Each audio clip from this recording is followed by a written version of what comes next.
Hello and welcome to another episode of the Gamers of the Lost Spark podcast. This is episode 13 on the 5th of August 2015.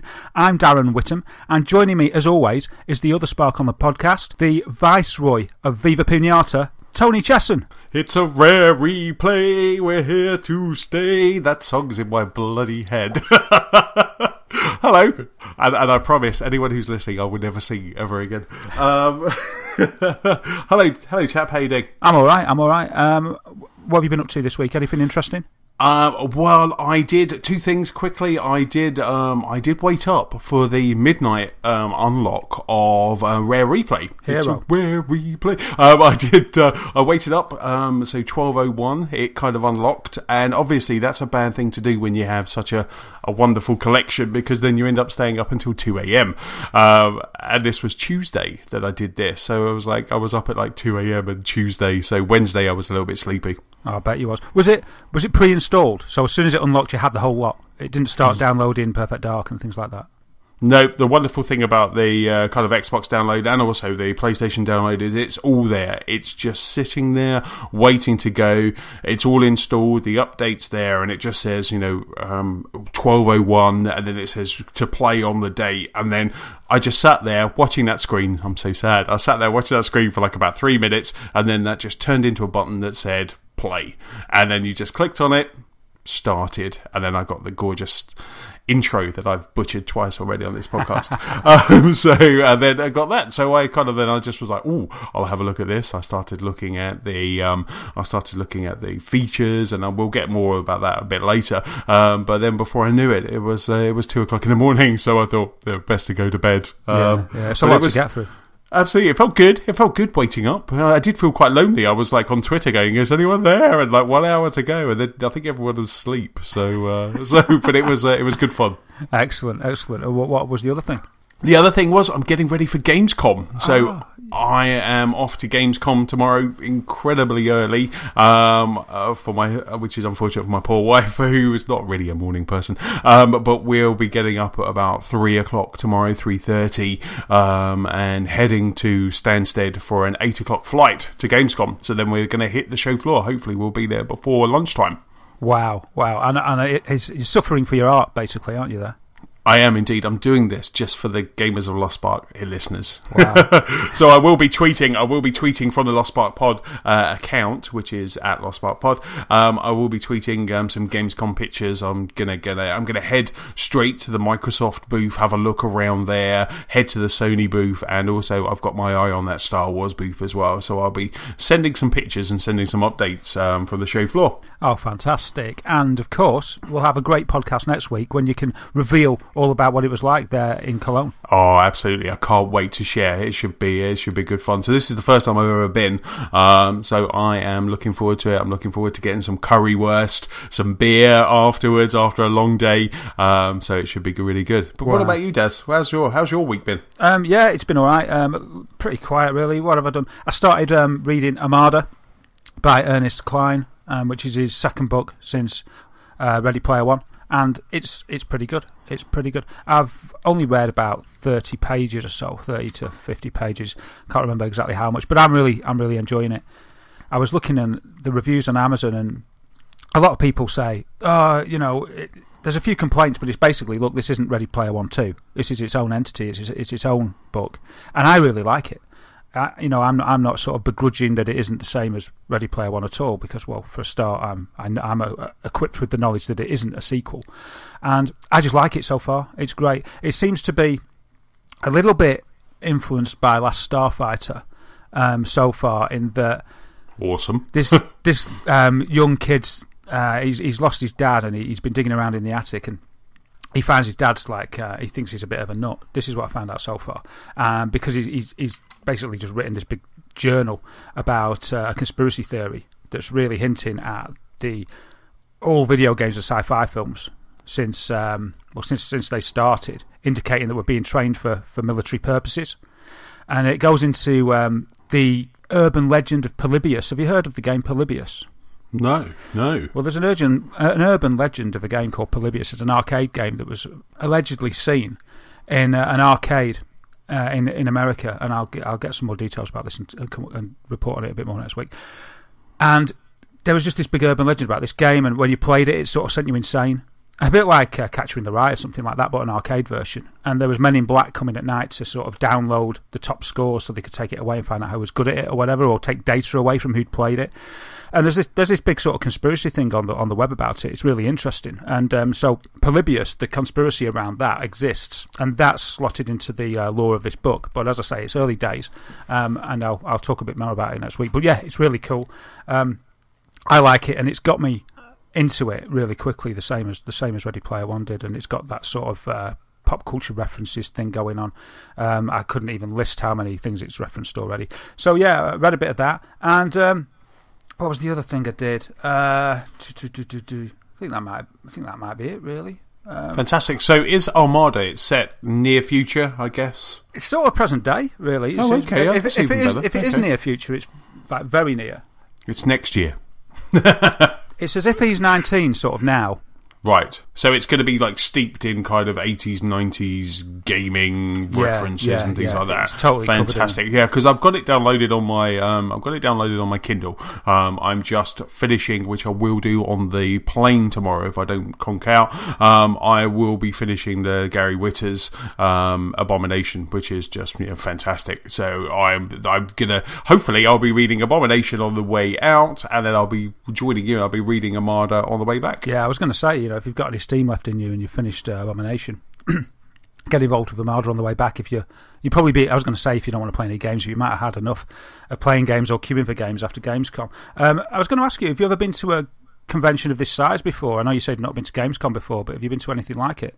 I've been to Eurogamer. I've been to Eurogamer quite a few times, actually. I think I've been to about 3 or 4 Eurogamers.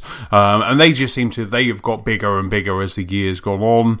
I think that's it, really. I've never this does look, it's ginormous. It's the biggest one in Europe, isn't it? It's even bigger than E3, isn't it? For show floor. It's bigger, in kind of space, it's bigger than E3. So I'm not quite prepared for what's going to hit me, I guess, when I walk through those doors tomorrow. Oh, wow. So you'll be able to tell us what sort of a comparison from that. I went to E3, but that was a long time ago. It's like 2000 or 2001. Right. So, I couldn't really make any comparisons against that because it was totally different, and I didn't go to any of the conferences or anything, but it was a big old thing. The other little thing I'd worked out this week was I totted up the amount of content that we've recorded. We're quite new still. We're on episode 13, as I stated so accurately at the start. Guess how many hours we've done? If you listen to us back to back. I don't know, how many? 22-ish. Oh, 22, nice. 22 and a bit. So after this one, if you listen to us back to back, I bet it'll be a full day. You could sit and listen to us for an entire 24 hours. What a wonderful day that would be. People will be saying that's their last wish. They'll be saying, I just want to listen to the entire back catalogue. Yes, I'm just going to put my headphones on and just listen to those two whittle on. And speaking of whittle on, what have you been playing this week? Not much, really. I decided to finish The Witcher. I was like, right, let's do it. So I thought, it was like a Friday. And I was like, okay, I'm going to do it now. So I sat there and I thought, okay, let's start this quest. This is the start of the end. And it wasn't. It was the start of the end, but it... I haven't got to the end yet. It's very protracted. In a good way, though. It's really good. You keep thinking you're at the cusp of it, and it just keeps getting bigger and bigger, and the story and all these sort of bits woven into each other and loose ends tying up and things. So it's awesome, but I haven't completed it yet. I'm at, what's it called? Final Preparations is the mission I'm on now. And I'm on the last... There was about 4 or 5 of those, and I'm on the last one of those now, which involves busting out a mage, Margarita, the exotic Margarita from Oxenford Jail. And I'm pretty sure once I've rescued her for good old Yen, then we are all in place for the final battle. And I know I said this last time, but yeah, and it's a great experience. So I've been doing that. I'll be completing that if either on Friday or by Friday, and rare replay apart from that, which is amazing. Unlike yourself, I had to wait. I put the disc in, and it just came up with all this stuff, and it was like downloading, and I was like, oh man, I'm going to have to wait for ages. So I told it to install because it didn't do it in any particular order. It just started downloading Perfect Dark first, and I noticed on all the different items in the list that one of them was Rare Replay itself. And I was like, well, come on, let's put that one first. So I did that. That installed fairly quickly, and then I could get into the game and start rooting about and playing the content from the disc. But yeah, right. I'm loving that. I've gone through a fair old bit of it, and yeah, I started at the beginning. I'm not completing each one because I forgot how hard some stuff was. I mean, I think Lunar Jetman. That's the hardest one for me so far. It's the one where you've got a little bomb by like a moon rover. You're the jetpack character, and you've got to sort of, I think, drop it on the alien base, and it's just ridiculously hard. I must admit, some of those games, especially the early on, they really are tough, but they do kind of pang that nostalgia, and they really want you kind of really want to just start playing them more and more. So did you do like what I was doing on Monday night or Tuesday morning, which was, did you just kind of have a game on each one? So you kind of had a bit of a play on Jetpack, and then you played, and it just kind of, that's what I kept doing. I just I want to experience it all. I'm just going to work my way through this. I like how every time you play one, the first time you play it, you get an achievement as well, don't you, for playing that one? Yeah. And it's worthwhile. What I found out was one of the tips is that if you've played any of those previous games, so as you know, kind of like Perfect Art Zero, Nuts and Bolts, Banjo-Kazooie, Viva Pinata, if you go into just the hub of those, it reads your achievements and it gives you badges, and the more badges you get, the more stuff you unlock, such as, you know, behind the scenes music and things like that. I think I'm up to about level 9, so I put in kind of, I just fired up Trouble in Paradise, and it just kind of gave me about, I don't know, 5 or 6 badges, 10 badges, and then that kind of just kept leveling me up, which was quite nice. So if you've played any of those, you just dip in and you get that badge. Yeah, and I suppose that is sort of the good side of not having to re-get the achievements, isn't it? You know the fact that they haven't got those achievements again, but the fact is that because you've already got them, you get those stamps. Yes, indeed. And so it just says, right, you've done that, you've got, you know, all of the achievements in Viva Pinata, so we're giving you 10 stamps. And like I say, it's good because you start unlocking some really well put together behind the scenes. You know, the first one, which is kind of what makes a rare game, I just sat there and I was just big grin on my face watching that. And then I kept playing because I wanted to unlock the behind the scenes of Viva Pinata. Did that was just wonderful. You know, that was just really lovely. You kind of start to see, it's really interesting to see the behind the scenes of all of these games that you've played and loved, and now you're getting kind of behind the scenes of Rare, and that's kind of one of the first times you've ever done it. There's always been these snippets of kind of what it's like to work at Rare, but this is really kind of, here's our doors wide open, come and have a look, and you know, and you get to play all these fantastic games to boot as well. I mean, so what's been a standout for you at the moment, Darren? Oh, crikey. Well, sorry, I'll put you on the spot there. You're like, I haven't played anything past Killer Instinct, right? Because I didn't. There's a few that I wanted to show Sam. I wanted to put them on for the first time, but I went into Cameo, but not into the game. And I saw what you mean about those achievements because it kind of went ding and gave me all the stamps. So I've looked at each one and I've played up to Killer Instinct, and I think maybe a little bit before. Blast Core, I thought was pretty good, and I've never played it or even heard of it before. What? You haven't played it? It was on the N64. I thought that would be would have your name all over it. I think I must have moved on. Right. I must have been on Dreamcast by then or something. I don't know. But I was like, let's give this a go. I thought it was going to be rubbish. I think it's great, and I was like, this would make a fantastic game these days. Why don't they? You know, with today's graphics, what a great game! You've got to clear the path for the big missile carrier, and I just thought, this is great. This is absolutely great. I played the first level where you're like a big digger, digging everything out of the way. And then the second level, well, you could sort of pick after that. And I picked to be the robot who could fly in the air and then just pelt yourself down on top of buildings. And I was just like, this is a great game. So I really loved that. The other one was called, you might have to help me here, it's the one that's a bit like Thrust, if you remember Thrust. So you're in a little ship, and you go and find bits for your craft, and then take them back to the base. So then you just drop it onto the ship, or is that you're talking about jetpack? No, it's not jetpack. You've got jetpack, and then you've got and a lot of the games I noticed seem to be an evolution of jetpack. And there was another subsection, or not a subsection, but another section that was an evolution of the Saberwolf. Saberwolf. So you got Attic Attack and that. But they evolved the jetpack sort of idea through the games, and you can see that working chronologically. And they did as well. Like when you got to Night Law, I was like, oh, I remember when I saw this. Look at how fantastic this is compared to Saberwolf. It's like look, you can see the similarity, but look how they did all the sudden isometrics. I was like, this was amazing. And I was thinking of Head Over Heels and those sort of games as well.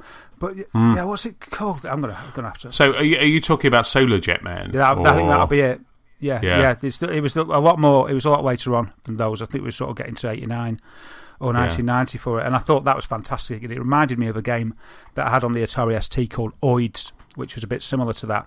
And I'd never played this one either, so I was there in my little rocket, and I like that when you get blasted out of the rocket, you were then the little jetpack guy, and you could get back to the base. Yes, that's definitely, that's definitely. I think that's Solar Jetman. I think. Yeah. So it's not Lunar Jetman. I think that's definitely Solar Jetman. Is it then? Yeah, that's it. My favourite, I think, at the moment is Cobra Triangle. Really. I'm kind of I've got two kind of Cobra Triangle. I am absolutely loving, and I want to start going into the snapshots and start putting some stuff on a leaderboard because I'm getting quite cocky, quite confident on that game, and I'm enjoying that. And Cobra Triangle is that's the one where you're in the boat. Yeah, I was wishing playing that. I was wishing that they'd got Xbox Live Play, because I was imagining me and you playing against each other.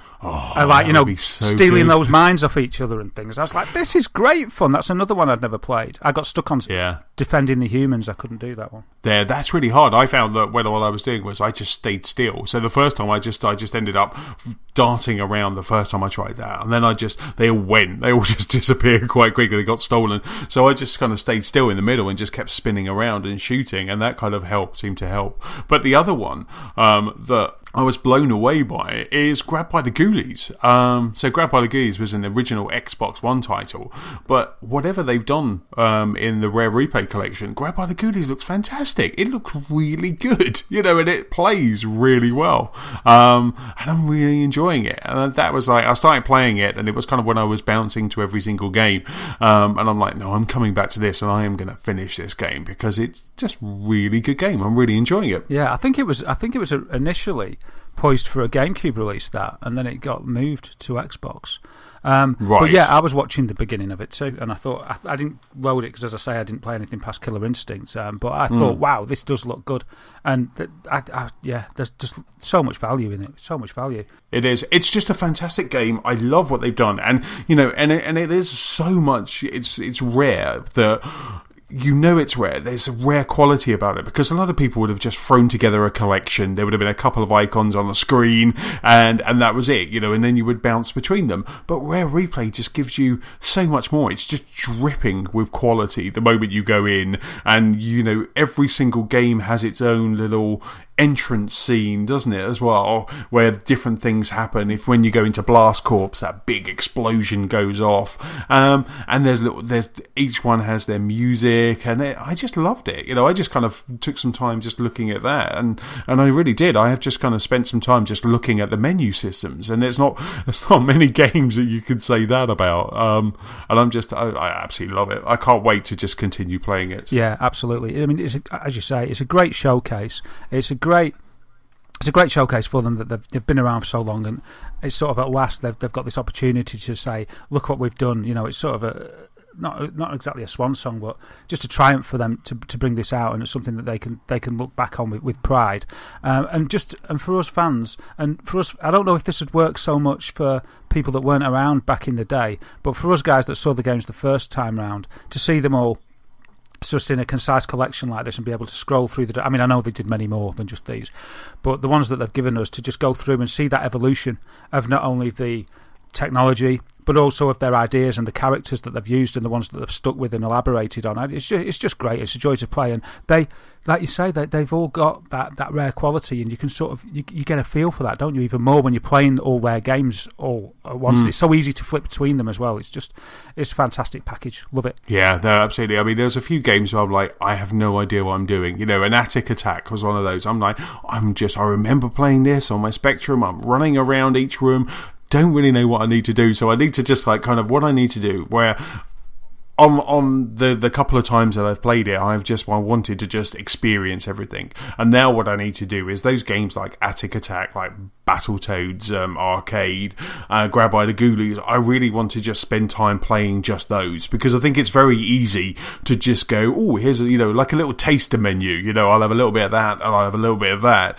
But I think it's worthwhile just kind of saying, right, I'm going to play Battletoads tonight and just play Battletoads, or I'm going to play, I'm just going to play Nuts and Bolts. I mean, once you get into the later games, they are big games. Did you play Banjo-Kazooie Nuts and Bolts? No, again, all these rare games, Banjo-Kazooie, Conker's games, I skipped them all. Yeah, I tell you something, Viva Pinata, Trouble in Paradise, and also Banjo-Kazooie Nuts and Bolts, both of those, from what I know about you, and the way that you game and you like Minecraft and things like that, both of those two games will blow you away. Because like Banjo-Kazooie, I'm sure your son's going to love it as well, because it's like having a Meccano set. You have to do a mission and you build a craft. You build, okay, I need a car, I need something that's going to fly, but has also maybe got a big basket because I need to get that ball from there to there. So you actually construct that yourself. You build that yourself, and then you go off and do that level. And some of the stuff that my nephews were putting together was just incredible. And you can also share plans, or you could when it was on the 360. I'm hoping that will be there on the Xbox One as well. But my nephews were sharing plans with me. They were saying, "Here you go. Here's a blueprint for this really cool thing that will get you through that level." And so it's a really good game. So definitely, kind of when you get to Banjo-Kazooie Nuts and Bolts and Viva Pinata, I'll be interested to see what you think. Yeah, I totally can't wait as well, because I can't remember exactly what the reason was, but I'd moved away from that sort of game. I'd sort of decided that one game personified that type of game, and I wasn't interested in anything else at the time. Or it might have been that I was just too busy. I think it might have been the Resident Evil type of era, and I was only bothered about playing like Resident Evil and Tekken or something like that, and I wasn't interested in anything else. But anyway, come back to now, and so I'm going to get these games. Really, I mean, I knew the basic principle of Nuts and Bolts. Don't really, and I know that Banjo-Kazooie is like a 3D world platformer. Mm-hmm. But apart from that, I'm fresh in, so it's just great value. And Claire played Viva Pinata, and she got annoyed because she did something that she was really happy with, and then something came in her garden and ruined it. And I don't think she recovered, so that sort of, she stopped playing it in a rage, which I was really disappointed about, because I was thinking I was weaning her onto games at the time. I was like, yes, once she's, because I'd also before that I'd primed her with a bit of Animal Crossing as well, you see. So I was slowly, just trying to get her hooked bit by bit, and then she just got the ump, really, with this happening on Viva Pinata, and it never went on again. But now it's been long enough, we're going to start again on that.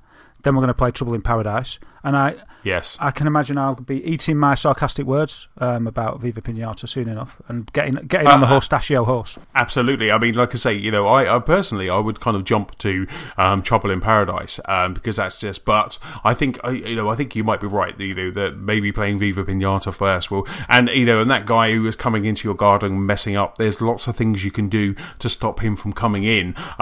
So if ever you need some advice, feel free to call 1-800 Viva Pinata helpline, which is my number, and I will always help you out. I mean, I started playing Trouble in Paradise from the start again last night, and I just sat down in the movie room on the big TV, and I was just getting my first animal, my second animal, and I loved it. I've actually got 2 achievements to get, and one of them is you get a Pinata encyclopedia, and I've got to complete that. So I'm actually starting from scratch on that. So I'm going back, and I'm just going to be dipping in and out Viva Pinata, because it's just awesome. Yeah, it's a great game. So any listeners that haven't got it, if you want some good value on your Xbox One, 30, even if it's not even 30 quid, it's like £20, $19.99 for 30 games. Yeah, there's some little games in there, but they're still a challenge, and they still show you where gaming's come from and where the roots of gaming started, and the Rare were there. And then you've got all these other great games that we've been talking about. You've got Cameo, you've got Nuts and Bolts, you've got Banjo-Kazooie, you've got Blast Corps, which is a blast. All sorts of these fantastic games. Killer Instinct. The reason I didn't progress was I stopped on there. I was just like, and I was like, I used to have this. I remembered the music, but I'd forgot that I owned it. And I was like, oh, demon. And then I kept getting beaten. I was like, I used to be good at this. This isn't happening. So I was too long on that. And then I got tired. Went to bed. And then also you've got Jet Force Gemini as well, which is fantastic. Unfortunately, they haven't They haven't tuned the controls apparently, which is a bit of a shame. No, there's a patch coming. I was watching a Twitch stream, and there is a patch coming for Jet Force Gemini that gives you modern controls. So I'm going to wait until that comes before I play that. Oh, great. Well, I'm going to have a look at it. I mean, I like inverted anyway, but apparently the controls are hard apart from that, because they were for the N64 controller, weren't they? But yeah, I'm looking for... that's another one that I completely skipped. Maybe it was in there was a time when I lost my spark. Maybe it was that time, the wilderness years. Yeah, absolutely. Maybe, like I say, you was all in Resident Evil, you were like emo gaming, and you just wanted things that were dark and bloody, and then that was it, and you didn't want all this lovely, joyful, lovely stuff. Instead of appreciating the gaming, I was just like, oh, that's a kid's game, some being an idiot like that or something. So, did you play anything else then? I've just been mopping up on Arkham Knight. So I've been playing lots of the side missions, and I am just still enjoying it. The great thing is now is that I've powered up I've leveled up my Batmobile so high that doing some of the tank missions now it's still a little bit tricky, but it's a lot easier. There's what happens is you get these kind of like power ups, and there's 4 sections, and the more you hit without being hit, the higher your power up comes. And then what I've got is an unlock that stops those from dropping down once you've been hit. So that just made it easier, and I kept getting the high level on that, and can take out like about 8 or 9 tanks all at once. So that was making that section really easy. But I've almost completed all of the side missions apart from the Riddler trophies. I've almost done all of them. So it was quite interesting, because there was something that was, you could initiate a Nightfall protocol. Again, no spoilers, but and I tried to do it, but nothing was happening. And then I noticed midweek there was a patch. Arkham Knight was patched, and that enabled that to happen. So the next time I fired it up, it just kind of went, oh, you wanted to do that, didn't you? And then it started down that route. But because I'm trying to get everything before I do that, because if you get everything before you initiate the Nightfall protocol, you get a special ending, and I'm so far in now of the game that I might as well just give it the whole 100%. So I'm just really enjoying that, and just playing all those side missions. Oh, excellent. My questions for you on it, I usually have a couple of questions for you on Batman. Are you going to go for the full 1,000 Xbox achievement points? Maybe, yes, because a lot of the stuff I'm doing is this side mission wheel, you're getting 20 to 30 points for each one. So I might do. I don't know, because it's more now. It's about 1450 already, but I might try it, because that includes the DLC that I've got. But I might try, and it's almost that way. I think I've passed that mark where I have to now. It's just like I have to keep going. Yeah, fair enough. And my other one was, what's your playtime? Do you know what your playtime is on it so far? I don't actually. It would be really good to find out, because, and they'll probably tell you I have my iPad to the left of me. They'll probably be able to tell me if I go to the achievements on my Smart Glass app. They'll probably be able to tell me how many, how long I've played. That's cool. Because the reason I ask is because I was wondering how long I'd played The Witcher, so I checked yesterday or something, or the day before. I didn't play it yesterday, and it was about 22 hours, which I thought it was going to be a lot longer. And then I thought, that's weird, it coincides with how many hours we've done a podcast, which was strange. But I thought I played it for a lot longer than that. But yeah, because you've got people playing that for 200 hours or 400 hours. But unfortunately, it says time played is 1,267.6. I don't know what that is. Maybe it's seconds. It's hours, because I know how much you love it. That's how much I've put in. I'm actually looking at the achievements. I am 60% on the achievements, and I have done 77% of the overall story. So I am. It really is that point where I am. I might as well just go for all of them. Yeah, you've gone past that point where you could stop. You've gone far enough now. It'd be very hard to turn back and not ace it. Yes, indeed.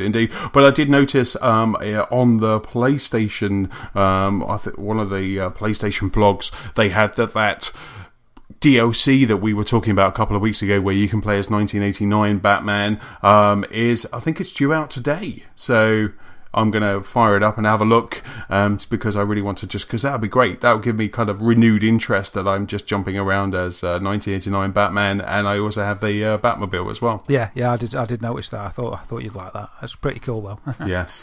Cool. So I can't wait. So that's kind of what I've been playing. Right then. Well, I suppose without further ado, we should get on to the news, which we've got a few just quick bits and bobs because we really got to get on to Gamescom, haven't we? Yes, I think that's where most of our news is going to come from this week. Yeah, Gamescom that it kicks off. Is it today or is it tomorrow that it actually? Because we've had the conferences yesterday with Microsoft and EA this morning. But do they open their doors tomorrow? They do. It's press day today. Gamescom's kind of like in full swing today, but it's kind of press day. And then tomorrow is the first day that's open to the general public. Of which you'll be one. Which I'll be one. Yes, a little bit later, so I can let the queues go first. Yeah, very wise. We can get out of the way. But the first bit of news is with me.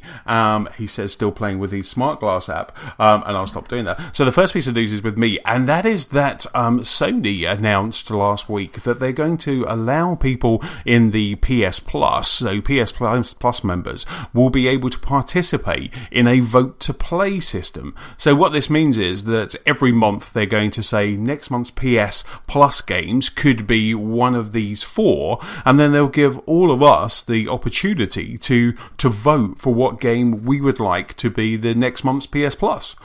So I think this is fantastic. I think it's really good. It kind of makes you feel like you're part of that decision. Yeah, I love it. It's great to have a choice. You know, even if I don't know if there'll ever be 3 that you think, oh, they're all rubbish. At least you're going to prefer something, and you know, it gives us a choice and makes us feel more invested in what we're getting. I like it. I think it's great, and it also. The 2 that don't get picked, you can sort of earmark them for the future and think, okay, they might come out. I won't be buying them. Yeah, absolutely. You can just say, yeah, indeed. And you're right. It really does give you that kind of heads up, doesn't it? That they might be coming out. So you don't want to spend that kind of £10 to £12 or whatever on it. So you can just kind of hold back. So I just think it's a really, we were saying last week that, or the week before, that Xbox kind of do a lot more to kind of engage with their fans. But I think this is kind of a good step for Sony to try and do this. I think it is, and we'll probably get to this. But it's like they could have had a little conference at Gamescom and they could have shouted about this. It's a good thing. Oh, absolutely. I mean, there's been a few things that Sony have announced this week. Even one of them is that the PS Now system is available via Vita, so you can play PS3 games via your Vita using PS Now, and they're not really shouting about it. And I think, as you say, we will get onto it. We may as well just talk about it now.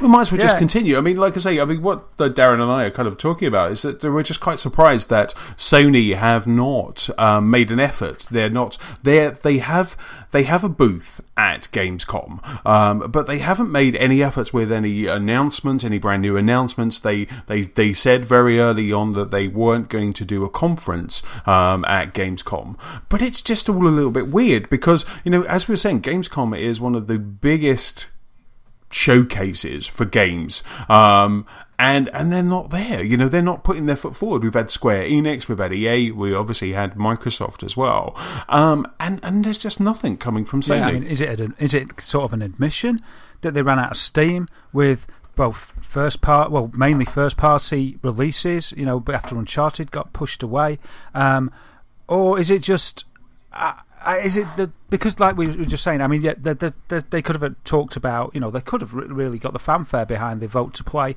They could have got the fanfare out for the PS Now on Vita, and they want to push that. They want to push that. That's why they didn't accept EA Access, which is a great deal on Xbox One, and that's going to reap some benefits over on the Xbox side of things, especially when Star Wars comes out. But surely I'm sure they could have cobbled together something, but then.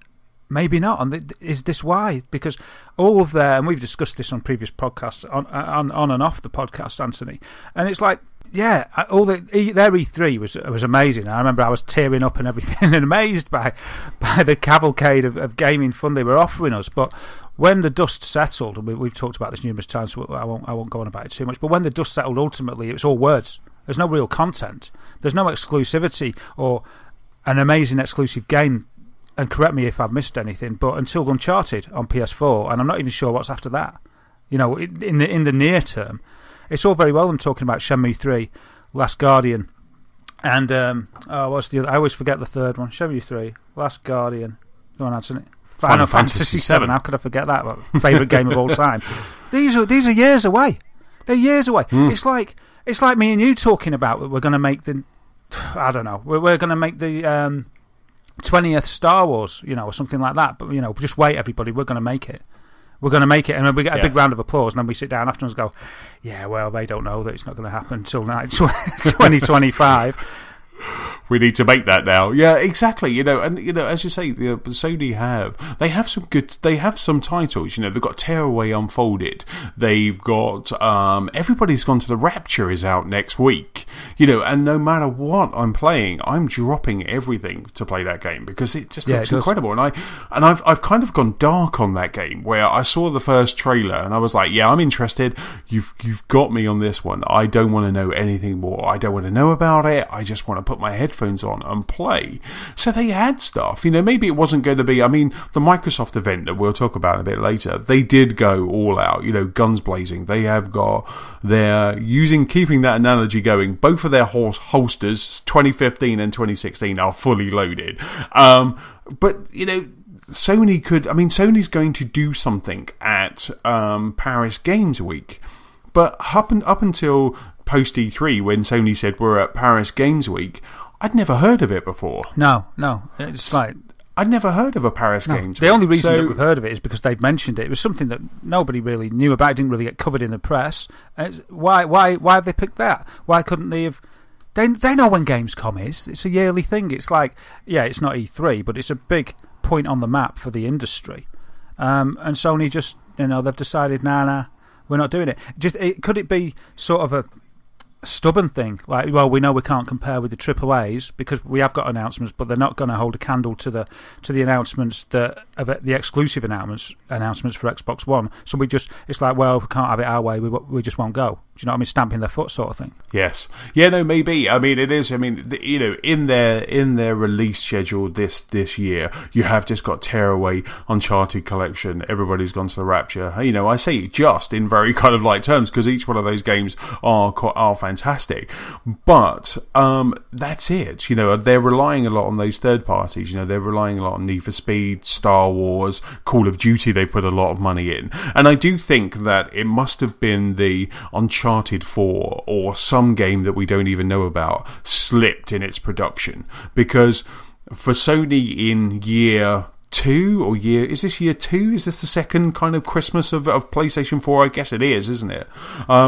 You would expect them at this point to have a lot of games ready. You would expect them all to. I can't believe that Sony sat around going, don't worry about 2015. We'll just write that one off. We'll wait until 2016. This will be the third Christmas, won't it, for PS4 for this generation? Yeah, it must be. It must be. But the problem is like 2016. Will we have NX by then? Is NX, or is that going to be 2017? 2017, I think. Yeah. Right.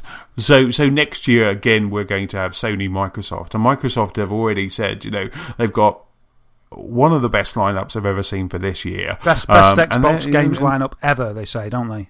That's it. And I'm a sucker for that marketing campaign. And and next year, which you'll hear about in just a bit, is shaping up to be just as good. So, yeah, where is Sony? Yeah.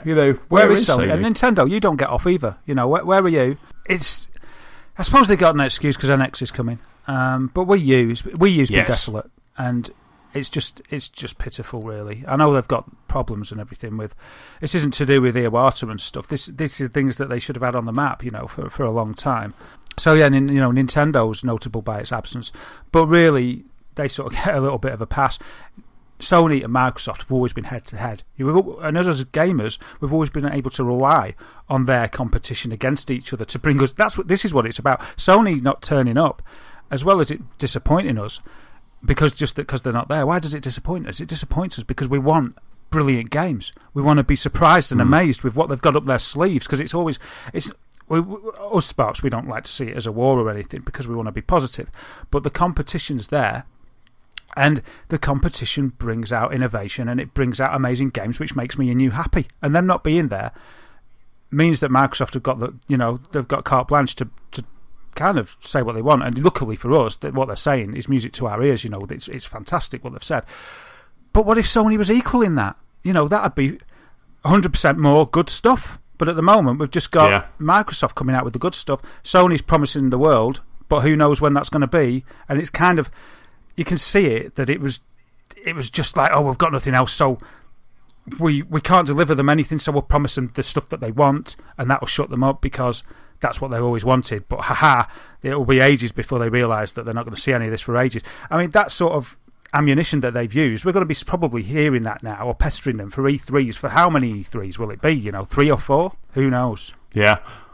Absolutely, and it's quite interesting because PlayStation have quite a big footing in Europe, and so to not come with anything new is it's almost disrespectful. It's almost disrespectful of their fans. Where you've got Microsoft. Last night Microsoft did a fan fest. Again, we've praised them before for what they do for their fans. But they did a fan fest and they had 500 people. They all got in to play these new games. They saw a demo of Lara Croft that wasn't shown on the showcase, so they got all of this stuff. They got to rub shoulders with AC Bongos and Phil Spencer and Major Nelson, the kind of public figures of Xbox. And if I was a PlayStation fan, I'd be feeling a little bit left out at the moment. Yeah, and I love my PlayStation. I play on it predominantly now. I've got both consoles. I've got a Wii U as well. We've got sort of got everything, haven't we, Anthony? But and we've gone both different ways for our own different reasons. And I played my PS4 because if there's a multi-plat game and it's going to run better on one or the other console, I decided that was what I'd do. But the way things are looking, I've dusted off my Xbox One with Rare Replay, and with the announcements from E3 and the stuff that's coming out with Xbox and their exclusive titles, then I can see that I'm going to be on that Xbox a lot more, and I'm glad about that. I wasn't happy not to use my Xbox One. I want to use it, but I'm not going to play a game I don't enjoy on it, and I'm not going to play a game that I can get on a system where it plays better as well. So I'm a fan of PlayStation. I'm a fan of Xbox as well. But I tell you what, I see that my habits are on getting on a knife edge, and I'm going to veer back to my old habit, which was where I was predominantly on Xbox One and playing occasionally on PS4, and it tipped. It tipped up to now, from the start of this generation up to now, it tipped, and I've been PS4, occasional Xbox. But the way the news and the games are hitting and the games are dropping, I can see myself that I could switch again, because I'm not loyal to a manufacturer. I'm not loyal to Microsoft. I'm not loyal to Sony. I just love games, and if the best games are playable on a system, then I'll play on that system. Absolutely. And also with Microsoft as well, they're starting to use that backward compatibility as well. They're clinching a lot of stuff with that. Sorry, go on.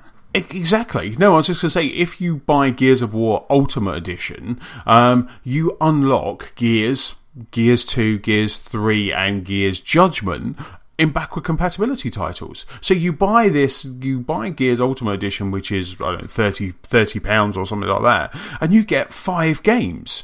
Because you get that, and then you get all the other ones in backward compatibility. And I noticed throughout the Microsoft conference, other games were doing that as well. So I think there was a Rainbow Six, you got both of the Rainbow Six games. There was also another one that did it as well. I'm just looking through my notes, but there was another one that did it as well. So when you kind of buy that game, it unlocked that as well. And I think it might have been Homefront that did it as well. You got the older Homefront, and you just get to play those games as well. So they're doing a lot with that backward compatibility. It's really giving them a bit of an edge, and it's an interesting one. It is, because like you say, I love my PlayStation, but I'm kind of angry at Sony, and at the same time, it's hard to be angry because when you say there's no games, and then you look at the third-party games that we've got this year with Fallout 4, with Star Wars Battlefront, there's enough to keep us going, and I'm sure in December we're going to be going, there's too many games. But I still feel I'm totally with you, Darren, where I feel that they need each other. Sony and Microsoft need each other to just keep kind of pushing the envelope. And I'm hoping that with Microsoft having such an amazing 2015, because they've got all of their bases covered. You've got Forza for your driving, you've got Halo for your first person, you've got Tomb Raider for your kind of third-person exploration game. You've got Gears of War. You've got all of those titles. They're going to be system sellers, and I hope maybe that really does tip the scale, and Sony do kind of go on the back foot, because I think sometimes Sony are better when they're on the back foot and they're trying to catch up, because that's when you get some good stuff. Yeah, and I think that goes both ways, because it's sort of Xbox have come out fighting after this sort of debacle of their launch. It didn't go as well as they would have hoped. They got a lot of stick for that, and you can see that they've taken that on board, and every credit to them, and they've completely turned around on that. And they're all about the games now, and they're delivering it in spades. And I feel that Sony have sort of rested on the laurels, that because they sort of knocked it out of the park on launch, which I think they totally did. They've just been like, yeah, well, we've got the more powerful system, so we don't need to do anything else. And that maybe there probably are a few games, like you said. It's just that they're not that prominent. And like what we've talked about with that Microsoft, they are very prominent in the industry and in the games world at the moment. I'm just saying, because I'm sort of neutral, really. I'm just interested in the good games. And I'm finding that Microsoft are there. They're more prominent. They're there. They're in my ear all the time saying, do you know about this? Do you know about this? Do you know about this? And Sony is very quiet. You've got to hunt for that information. I just noticed that Until Dawn comes out on the 28th of August. And that's a PS4 exclusive. And I'd forgotten about it, because I'm not getting reminded about it when I go when I'm looking on the web, when I'm looking at my game sites. I'm not hearing that much about PlayStation 4. And I'm hearing loads about Microsoft. They've got that momentum. And they're just riding on it. And PS4, I don't know what's happening with the marketing, but it just seems to be an undercurrent, if anything, of their marketing compared to the tidal wave that we're getting from Microsoft, with just games falling over each other. And yeah, they're not all now either, but they're solid, and they're good solid games, and we've got lots of exclusives just coming steadily. Not too many, giving us a chance to complete them. But that's what I prefer these days. I could do with a few months between each game, but there's always something to look forward to. But your PS4 schedule, you've got like Until Dawn. I sort of like the look of that. That's in August. And then I'm just looking down my list of game releases, PS4, and then there's a couple of games I don't really know about. Honor Chanbara Z2 Chaos, that's on 28th of August again. Some other game I've not heard of, Nobunaga's Ambition Sphere of Influence on 4th of September. And apart from that, there's no single PS4 exclusive until Nathan Drake Collection, 9th of August. I don't really count that for myself because I've already played them all. Good for you though, but it's not a new game. And then there's nothing, mate. There's nothing. I've gone right till mid-March 2016, and there's nothing. And then the next game is going to be just an exclusive to Sony is Uncharted. It's not great, but like you said, hopefully they'll come out fighting, on E3 next year. And we're the ones that benefit, but it's just a bit disheartening, isn't it? Yeah, I mean, maybe they will show us something at Paris Games Week. Maybe they will, in December, have another one of their Sony PS events, which they did in Vegas last year. Maybe they haven't got enough to go around, so they're just saving it back. But I do think, even if it was like some low-key event, they could have done something just to kind of, everybody's gone to the rapture. They could have done a release date for, No Man's Sky. Just that alone. If they'd have had a conference just after Microsoft and released a date for No Man's Sky, they would have won the internet. So because everyone's chomping at a bit, but they just don't seem to be thinking like that. And I was actually going into the Microsoft conference. I actually thought that we would see one of the titles this year slip. I thought we would see like Tomb Raider. I thought Tomb Raider would maybe slip into next year, just because it is so packed. Because they have titles aplenty that they could do that with. But luckily, thankfully, it's not doing that. Absolutely. And that No Man's Sky announcement, even if they didn't make a big song and dance and have a conference, just would have really pulled the rug.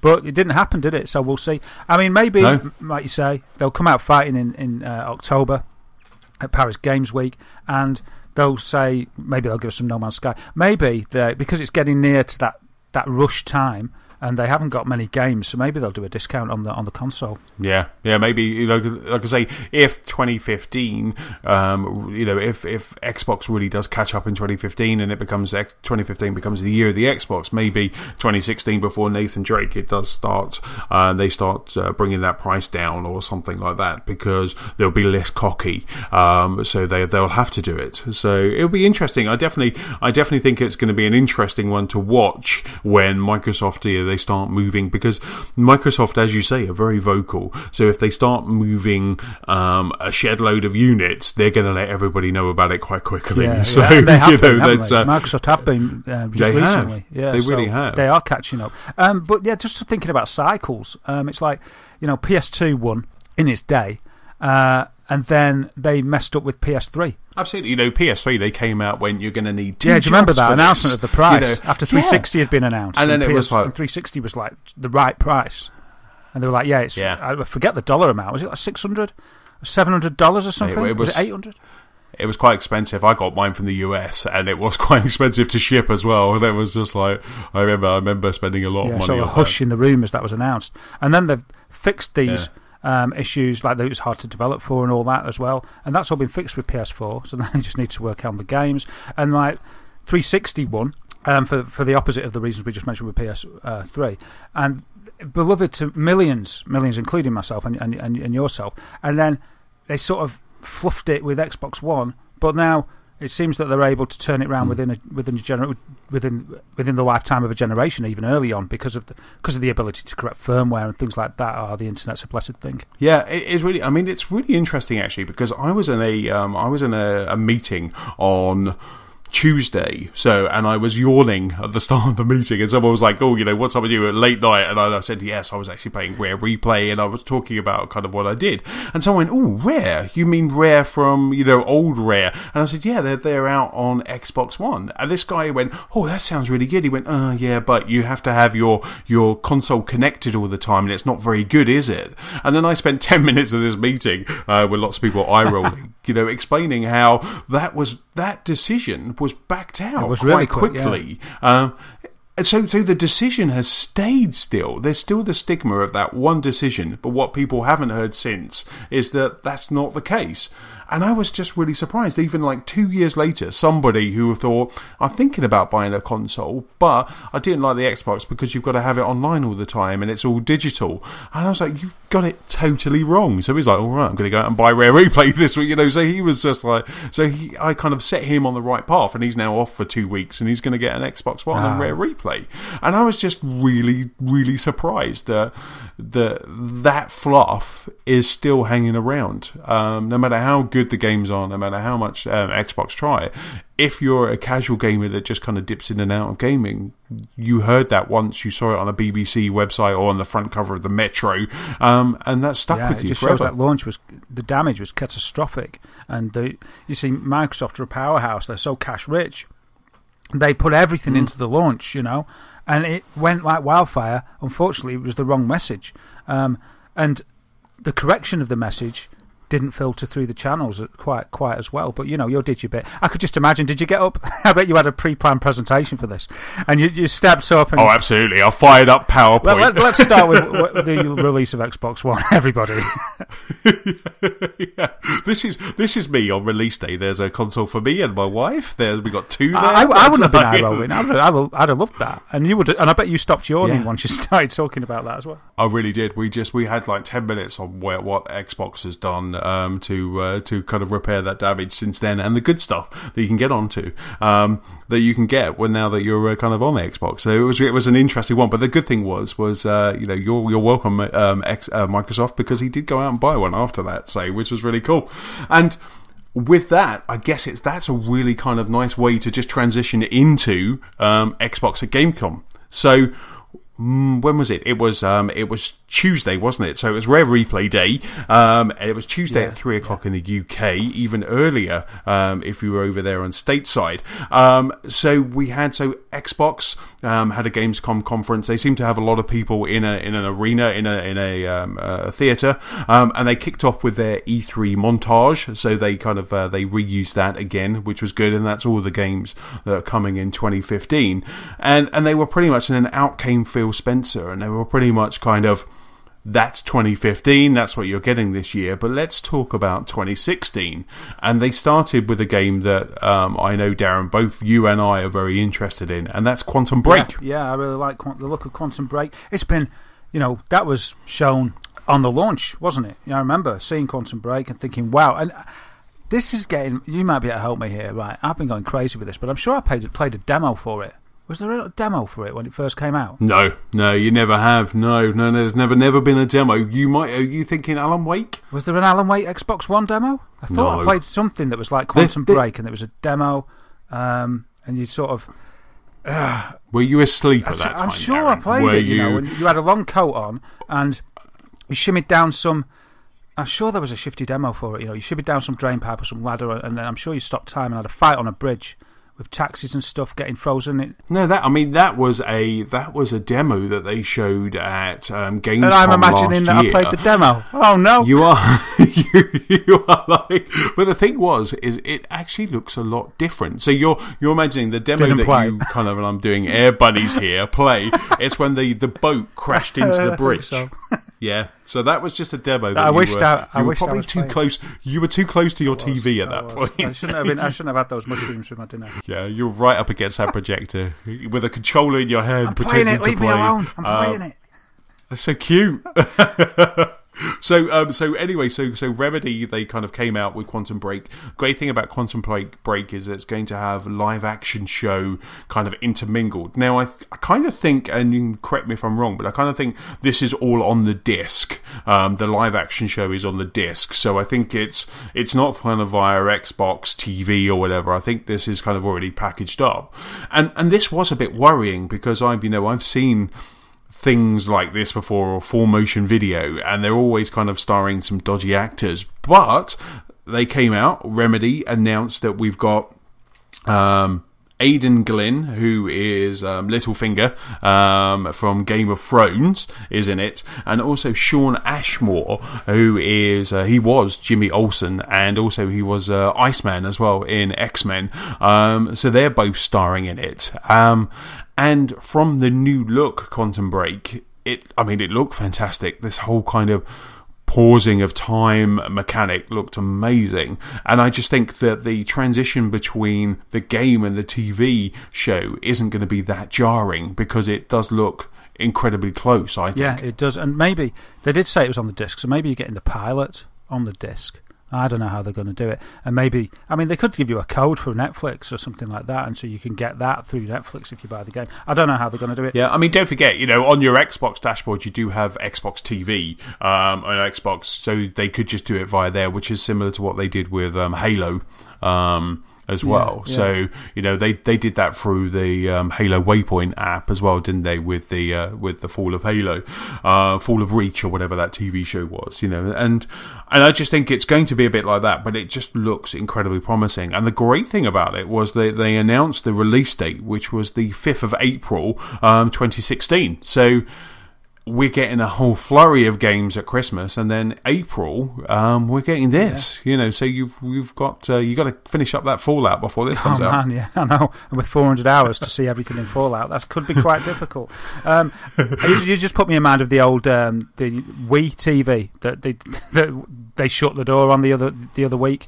I don't know if you saw that news story, but it never saw the light of day in UK, and they basically closed that down, didn't they, as well? Just a quick snippet there. But yeah, there's some other great guys in this in the TV show, isn't there? You've got Lance Reddick, who's from Fringe and The Wire. Okay, and cool. Aidan Gillen, he was in The Wire as well. I was thinking it was like a Wire reunion for a minute. Wow. And Dominic Monaghan, and because he was Merry from Lord of the Rings, wasn't he? I think he was in Lost as well. And he's in it as well. Oh, okay. Oh, because he's married to Evangeline Lilly, isn't he? He says that. Yeah. Okay, he's like Merry Adopt Brandy Book. I'll have you know, sir. Oh, there you go. See, okay, you failed on your Star Wars. I failed on my Lord of the Rings. I thought I should never go against you, you Lord of the Rings nerd, you. Guilty. You wonderful nerd, you. Yeah, oh, right. So, yeah, so you've got those as well. See, I just paid attention to the first couple, and then the rest of it was like, wow, look at those graphics. Yeah, it did look amazing. But they're saying it's quite ambitious because they say they're going to... This has been tried before and failed, cataclysmically, in my opinion, to fuse... They're going to fuse it. The TV show and the game are going to be fused together. I don't understand how that can possibly work when they can't control, unless they're going to sort of block your process through the game, because they can't stop you playing through it. So you could complete the game, but you've only watched one episode's become available of the TV show. I don't understand how they can be fused unless they... As I say, the only way I could think about it is you get to a point and it's like, you cannot proceed any longer until this date. And then you watch the TV show and then it unlocks the rest. And I mean, that would be pretty cool. I'd like that. And everybody progresses at the same rate and gets immersed.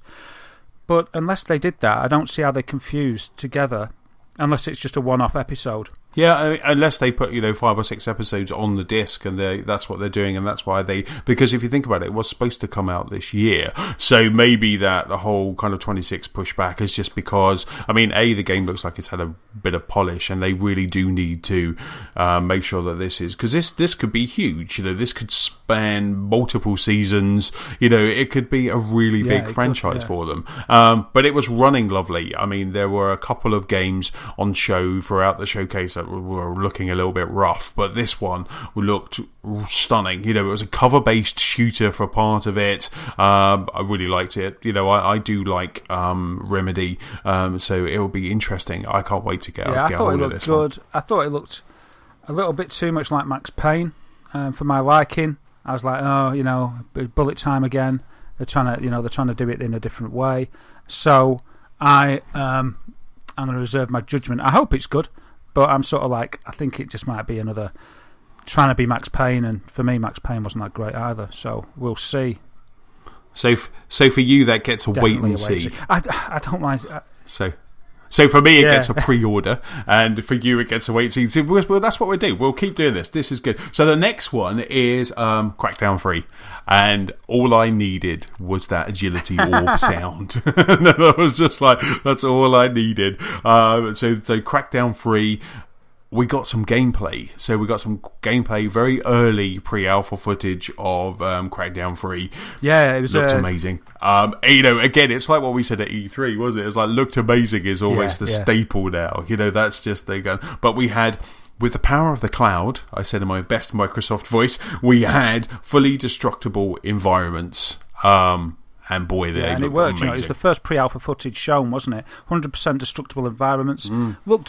Looked really good. I thought it looked good because they'd sort of cell shaded it slightly less. Like the line around them seemed a bit thinner than it used to be. A thicker line, cell line drawn around the characters, but more detailed as well. Yeah. So it sort of still was cell, but it just seemed more detailed. I liked the effect. I thought it made it sort of a new kind of cell shading, really more realistic, if you like. I know that's sort of against cell shading. I really liked it, but the way that the skyscrapers came tumbling down and stuff in the destructible environments, it reminded me almost as if it was like a kick-ass, awesome Earth Defence Force. What Earth Defence Force should have got to. And I was like, look at this, man. This looks fantastic. And because it's co-op up to 4 players as well, that's going to be fun.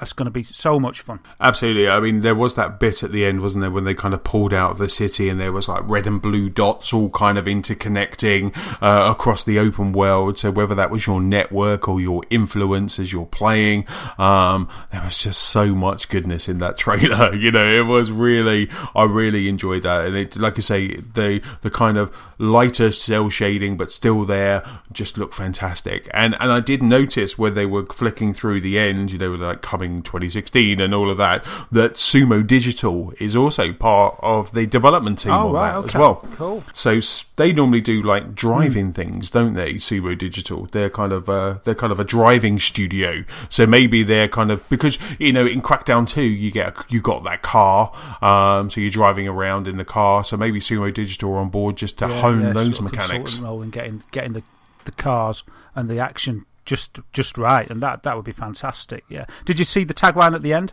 Multiplayer begins summer 2016. So I don't know if that means that they're going to do a beta starting then, because the way it was phrased, multiplayer begins summer 2016, not game released summer 2016.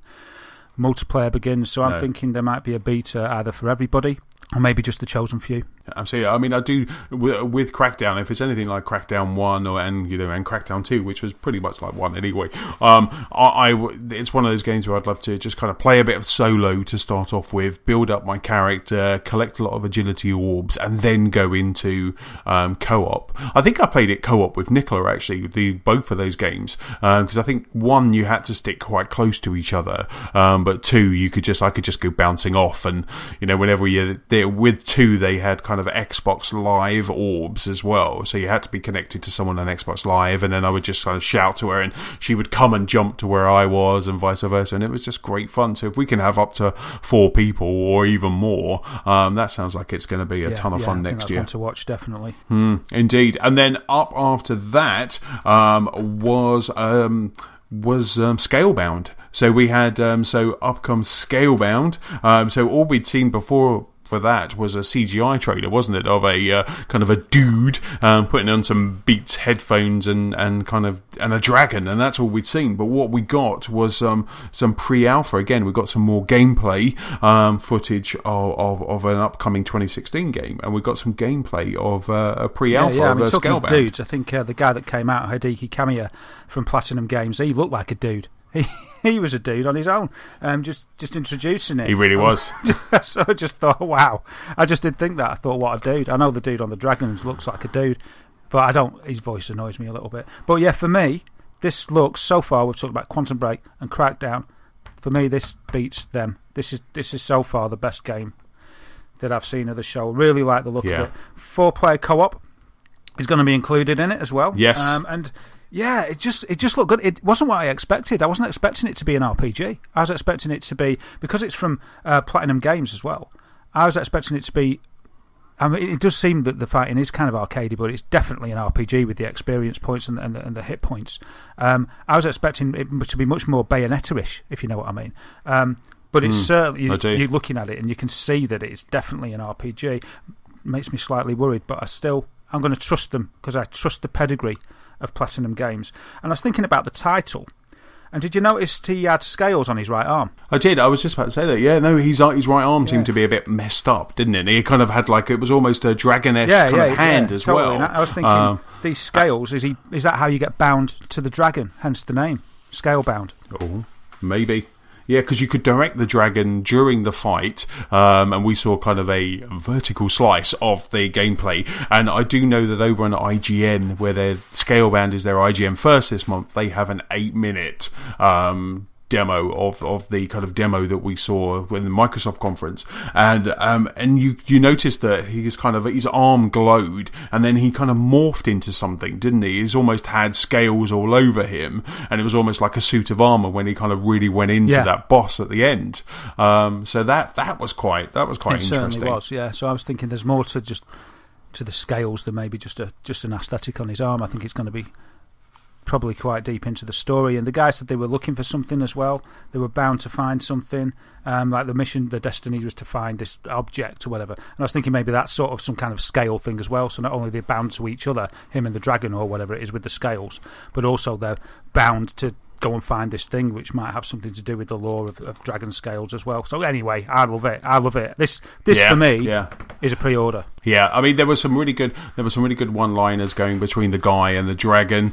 I noticed at the end when they defeated that boss, there was a almost Zelda-like chest that he booted, and then up comes something that looked a bit like a scale, and he just kind of collected that. I do have to say, yeah, I mean, me too. I think this is definitely a pre-order, and I can't wait to play it. But I did notice, and I'm very aware that it's early alpha, and I'm glad that I got to see an early alpha. But the camera did chug a bit, didn't it?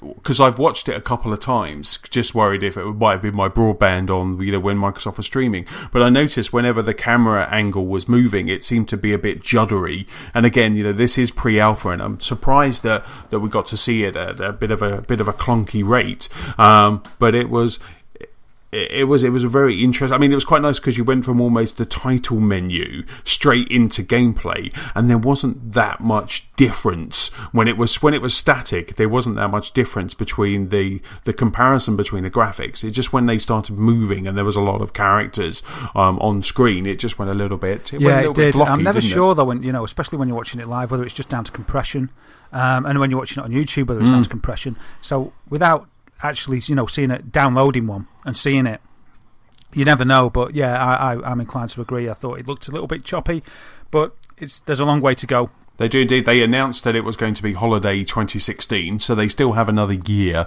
of development for that anyway. But like I say, I'm just pleased that we got to see gameplay, even though it was just a little bit. But you can imagine a lot of people are kind of comment about that. And then, so after that, after we were blown away from that, we dipped in just a little bit. We dropped just a little bit. The throttle was taken off, and we had Mike Ybarra, platform engineer for Microsoft, came on and told us about the DVR functions. So that's the ability of streaming and recording, I guess something like 3View onto your Xbox One. Yeah, totally. So DVR on Xbox One, I think that's a useful thing. I bought the little tuner device for my Xbox. I don't really watch much TV, but the thing about it I did think it'd be so good if you could just tape the odd thing. Tape if you could record it onto your Xbox, and so they're going to give you this, and I think again, it just shows how much they listen to the audience and give them what you want. And they were saying that, I mean, they talked a lot about Xbox One being powered by Windows 10, didn't they? From November. Yes. That's a new Xbox experience in November, new UI, and everything's going to be sort of universal. And we've talked about this a lot before. But yeah, he's saying that the stuff that you've downloaded or recorded onto your Xbox, you can stream to any of your Windows devices as well that are on your network. So I thought that was a nice little thing as well. And you can also, with your Windows 10 devices, you can download them and take them on the go. So if you had a Surface or a laptop, you can actually download them onto those devices, and then you can take them on a train or plane as well, where you haven't got Wi-Fi. Or your Windows Phone, just grab it on there, and then off you go, and you're set. Yeah, so it's good. They've obviously taken a few leaves out of Apple's book there, I think, and rightly so. It's good. It paves the way for a good future, and it's something that a lot of people, you don't primarily buy a console like this for TV. TV. I don't think so, but It's useful to have, if it's an addition, that's great. If it's an addition, it works well, which I think it works great. The One Guide works fantastic. Adding this in, and then you've got your Windows 10 laptop, and if you happen to have other Windows 10 devices, then fantastic. Great universality, if you like, between them all. It's really good. Yeah, absolutely. And then they continued, as you said, we've got the new Xbox experience, which is powered by Windows 10.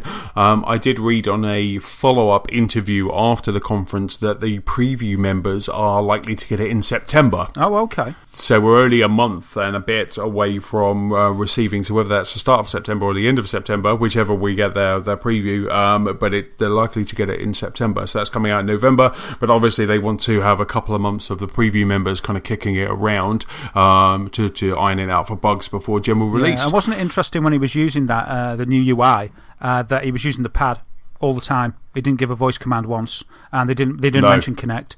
And the new UI is getting, because you can tell, that sort of Metro interface, that's sort of made for Kinect navigation, but that's out of the window. And as I say, they didn't really allude to controlling it with Kinect. In fact, I don't think they mentioned Kinect at all. So that was an interesting thing, I thought. Yeah, they also said that coming in November with this update for people that are not in the preview, they would have the games with gold, and they announced that all games that are shipping as part of their games for gold, which is the kind of Xbox's version of PS Plus, all those games are going to be backward compatibility. So every month they announce 2 Xbox Ones and 2 Xbox 360 games. So those Xbox 360 games are going to be backwards compatible, so it's almost like you get 4 a month really now with Xbox One. Yeah, so all Xbox One owners are going to double up on their free games each month, which is great. And the standard of games they're giving away on the 360, because it's coming to its end of life, is they're getting some great games, and we said that in our previous podcast to just click on the buy because you never know, and they've just made that official, haven't they? That yes, they're all going to be compatible with the backwards compatibility list, and why not? Because the games they give away on Xbox Live Gold, they're not rubbish. They're good games. They're giving them away for a reason, because they want to get the gamers invested and ready to jump to the next console. So you're going to get some good stuff there. Absolutely. And then they a little bit of a trip up because they did they announced a new chat pad. Now, back in the day with the Xbox 360, I had my chat pad connected to my controller all the time. It was just I liked it. It gave extra weight to my controller and it gave a nice kind of form factor to it. But this chat pad, it kind of sticks out the bottom. It's a little bit of an ugly thing. I could never get used to the last one. I remember chatting to you about it, and I mean, it was okay, but I took it out. I think it was that I took it out too early, so I didn't like it. I'd been set in my ways with my pad, and just the way that it rested. My little fingers curl up on the pad, and they couldn't. It was invasive to my little fingers. It just got in the way. I remember you as well. I remember the first time I kind of started chatting with you using it, and you were always like, "How do you send the message back so quickly?" Yeah. And I was like, chat pad. But no, I just had it. I mean, I've still got it today. I got my controller out the other day just to upload all of my rare saves to the cloud, and my chat pad's still plugged into my 360 controller. Oh, that's nice. Yeah, it always used to annoy me because you could give me a really long message, and to be polite, I had to pause my game for about half an hour while I moved it about with the D-pad. Yeah, I remember that. And I did get one, and I was like, this is classic now. But then I was like, I don't like the feel of it. I'm going to take it out. So it just rested in the corner. But never mind. But the thing is, I mean, it's ugly, yep. And it's very similar to the other one. It's got some input controls that you can program, so which is similar to that Elite controller that's coming out later on this year, where you can program some of the buttons. So that's a really good feature. Yeah. But it's just the fact that, as you said, ergonomically, if you thought the old chat pad was evasive, this one's going to be even more so because it really does stick out.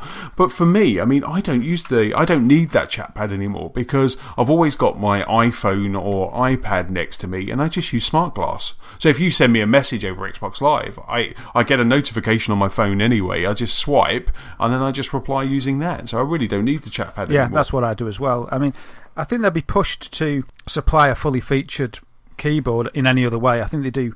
If you're given that as your job to do, it's like we want a full keyboard that fits on this pad.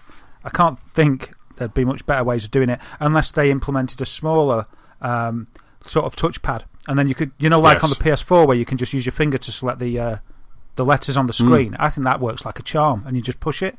I would have been maybe tempted to do that, but yeah. It doesn't really work for me. I don't like it. I think it's got like a share and a screenshot button as well. Yes, yeah, they were the two buttons either side. Taking a cue from the PS4 pad, and they're useful. But I wouldn't suffer a chat pad just to have that. I'd say Xbox record that or whatever, or Xbox take a screenshot. Yeah, or double tap on your circle button in the middle, and then just press X, and then you're there. And you can do that straight away. So that was Mike Ybarra's bit, and then after that we had Shannon Loftus, and she came out and was talking about Killer Instinct. Killer Instinct is going to happen on Windows 10, so they're bringing Killer Instinct to Windows 10. I think it's kind of cross-play, cross-buy. Which is a term they started using, and we'll get onto that in just a bit. And they also announced that Rash from Battletoads was in Killer Instinct, and that was available last night. So that was from the 4th of August. You've now got new character in Killer Instinct, which was Rash, the Battletoad. Yeah, was it only if you played Rare Replay that he became available? No, it's just if you play Killer Instinct. Oh, right, I thought you had to play Rare Replay. No, there was no specialness. Sorry. No specialness. Well, that's good. Good for everybody concerned. I might have to re-download. So then after that, out popped Chris Charla from ID at Xbox, and then we had a bit of an indie kind of section. So we had you probably will be able to pronounce the chap who came out and gave us Bloodstained, but I guess Iragashi-san is a good stab. Yeah, Koji Igarashi is what I'd say. Right, there you go. Wonderful. And so he came out and was talking about Bloodstained, and they showed off a new character, which was a demon hunter, wasn't it? But they said it's only kind of drawings. They haven't actually fully realised the character in the game yet. Yeah. I was thinking he's a demon hunter. He wields dual swords. I was thinking, was he a bit of a nod to Dante from Devil May Cry, maybe? Just a little bit of a tribute to him. Yeah, cross-platform, as you said, and it's going to be Windows 10 players and Xbox One players can explore the world together, which is pretty cool. And that made 5.5 million on Kickstarter, didn't it? It did indeed. Yeah. So that had a really good run on Kickstarter. Yeah, and Koji I can't say it now. Koji Igarashi. He was the I don't know if you just mentioned that actually, but he was the creator of Castlevania Symphony of the Night, wasn't he? Absolutely, and he made everyone aware because he brought a whip out with him as well. Wasn't he the geezer with that whip, man? He really was. He had like a cowboy hat on and a whip, and I was such a deadpan expression, and he just needed to, he hadn't perfected the whip, had he? It was such a half-hearted little whoosh. Every time he was talking, because he was talking in Japanese and a guy was translating, whenever he was talking, I was focused on that whip. I'm thinking, any minute now, he's going to say something, he's going to laugh, and he's going to whip it. And when he did, it was such a fluff that it was just, you heard this like, that was it. There wasn't even a proper noise. There was nothing there. A crack. I was like, no, do it again, do it again. He did do it again at the end, but it was only mildly better, wasn't it? And I didn't know whether the translator, because the translator said, oh, that was a bit better that time. And I don't know whether he was translating or just adding his own opinion in. I'm not sure. Yikes. If that was his own opinion as he was walking off, you probably heard that a couple of times with that guy screaming as he's being got whipped. Throttled by it. So Chris Charla was saying that they've got over the next 12 months they've got about 150 games, and then they just kind of rattled off a whole load. What were your standouts, Darren? There was loads, wasn't there? Let me think about this. I'm not really bothered about Worms, because they showed a little clip of Worms, didn't they? Yeah, it's really funny. Like Team 17, bless them. Team 17, they're bringing ukulele to Xbox, not just to Xbox, but to PS4 as well, and Wii U. But they're bringing ukulele, so they're bringing this amazing looking 3D world, and then they were like, and also they're bringing Worms, and they showed a bit of Worms. I think Team 17 are doing a lot of the kind of donkey work for developers to bring their games into kind of ID at Xbox and PlayStation as well. So, which is quite interesting. They are, because they're doing Beyond Eyes as well, which is one of my standouts. Right, and that's available now, isn't it? It was available, yeah. When they said it, they said it's available now. So I had a look, and it's $9.99 on the Xbox store. I'm going to buy it. Nice. I haven't seen any reviews, but there's some things that you don't need to wait for, do you? I saw the reveal of that at E3, and I just thought, I want that game. I love it. It has almost a journey kind of. It doesn't look anything like Journey, but it has kind of a Journey feel. Yeah, exactly. Yeah, it does. It really feels nice. I mean, for me, I think the two standouts, we've got Ark Survival Evolved, which was like a dinosaur survival game that looked stunning. It looked fantastic, and that is going to be that's going to be available next year. So it's summer 2016 it's coming out, I guess, in their next kind of summer preview. But because it's part of the Xbox preview program, we will get that trial or ability to buy early winter 2015. And I think I might actually dip in and get it at a kind of a straight away when it comes out, and give that preview a go in winter and play it, because it looks stunning. Yeah, and Cities Skyline as well, which has been a massive hit on PC. Right. So I contemplate getting that. I wouldn't mind a city builder on console, because there aren't many of them. So if they can make the controls work, that could be a big hit. And it's got, on the back of The Sims and games like that, being not The Sims, SimCity being so terrible in its last iteration, it got a lot of traction on PC, Cities Skyline. So I'd be interested in having a look at that as well. And then the one that piqued my interest the most of all was We Happy Few, which kind of almost has it's a creepy kind of almost Bioshocky world. It reminds me of the first Bioshock. A lot of people wearing strange white masks. It was they had like London bridges falling down, sang in a really creepy way, and that stayed in my head for a little while until I put Rare Replay on, and then that got rid of that song. yeah. But that looks really good. So We Happy Few, I think that's this year that's coming out. Hopefully it is, and that looks fantastic. But and then they also had Rod Gilbert with Thimbleweed Park as well, which is a point-and-click adventure. That didn't really pique my interest, but that's funny that, because I didn't really like the look of We Happy Few. I was sort of like, it really turned me off. And yet I did like the look of Thimbleweed Park. Ah, there you go. See, that's why we're just so awesome. Yeah, man. And then so they continued. They had a bit of a montage. They didn't show Cuphead, but I understand. They briefly mentioned it, didn't they? They briefly mentioned it in a real. And there's this and this and Cuphead. And I was like, well, everyone wants that. So that was strange. It really was, but I understand that Cuphead could potentially be on the show floor at Gamescom. Oh, wow. Oh, I'm so jealous. And if it is, I will be there, and they will have to just try and rip me away, because I just want to keep playing it. So that was the kind of ID at Xbox. That was that done. After that, we had Jasmine Lawrence, and she was from Windows 10, and they started with a real-time art demo from the Final Fantasy team. Who really should just be focusing on Final Fantasy VII, but they kind of came out, showed a real-time environment which DirectX 12 gives us, and so that looked stunning. Those I always love those kind of tech demos. They're always very kind of a beautiful kind of realization of what that piece of software can do for them. Yeah, I was sort of, when they announced this, they said, now we're going to show you what DirectX 12 can do from Square Enix.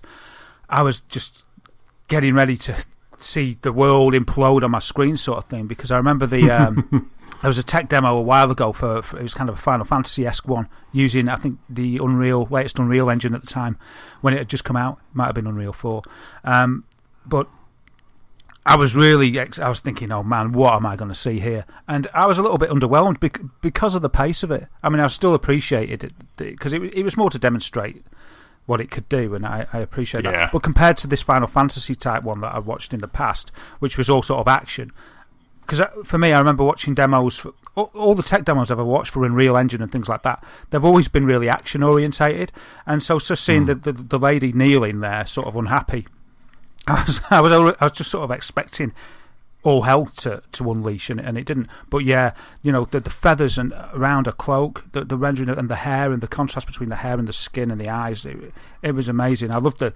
The skin and the physics.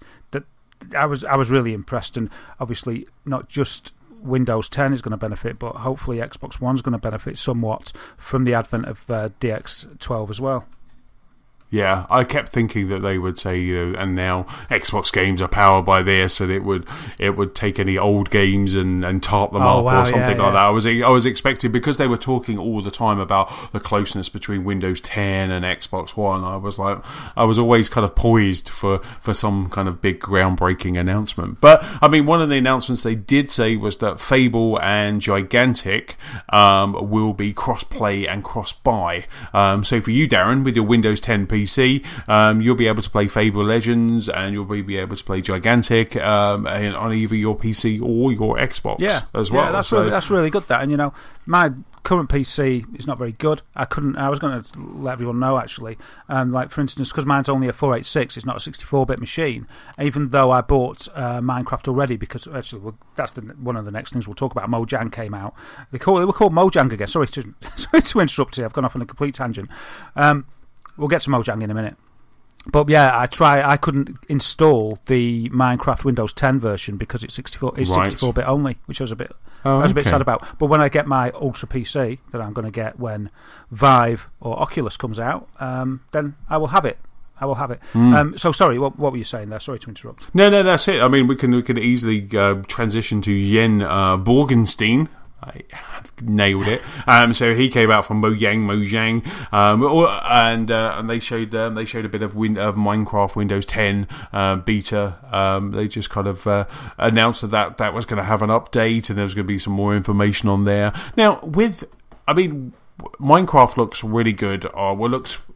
Minecraft doesn't really look really good, but Minecraft looks good on Xbox One and PS4. Does it look even better on Windows 10 with a decent graphics card? I don't think it's going to look even better. I think it's going to be in the things that they are going to introduce specifically to that platform that aren't going to be available on others, but we'll have to wait. I mean, I don't know yet. I haven't read enough about it.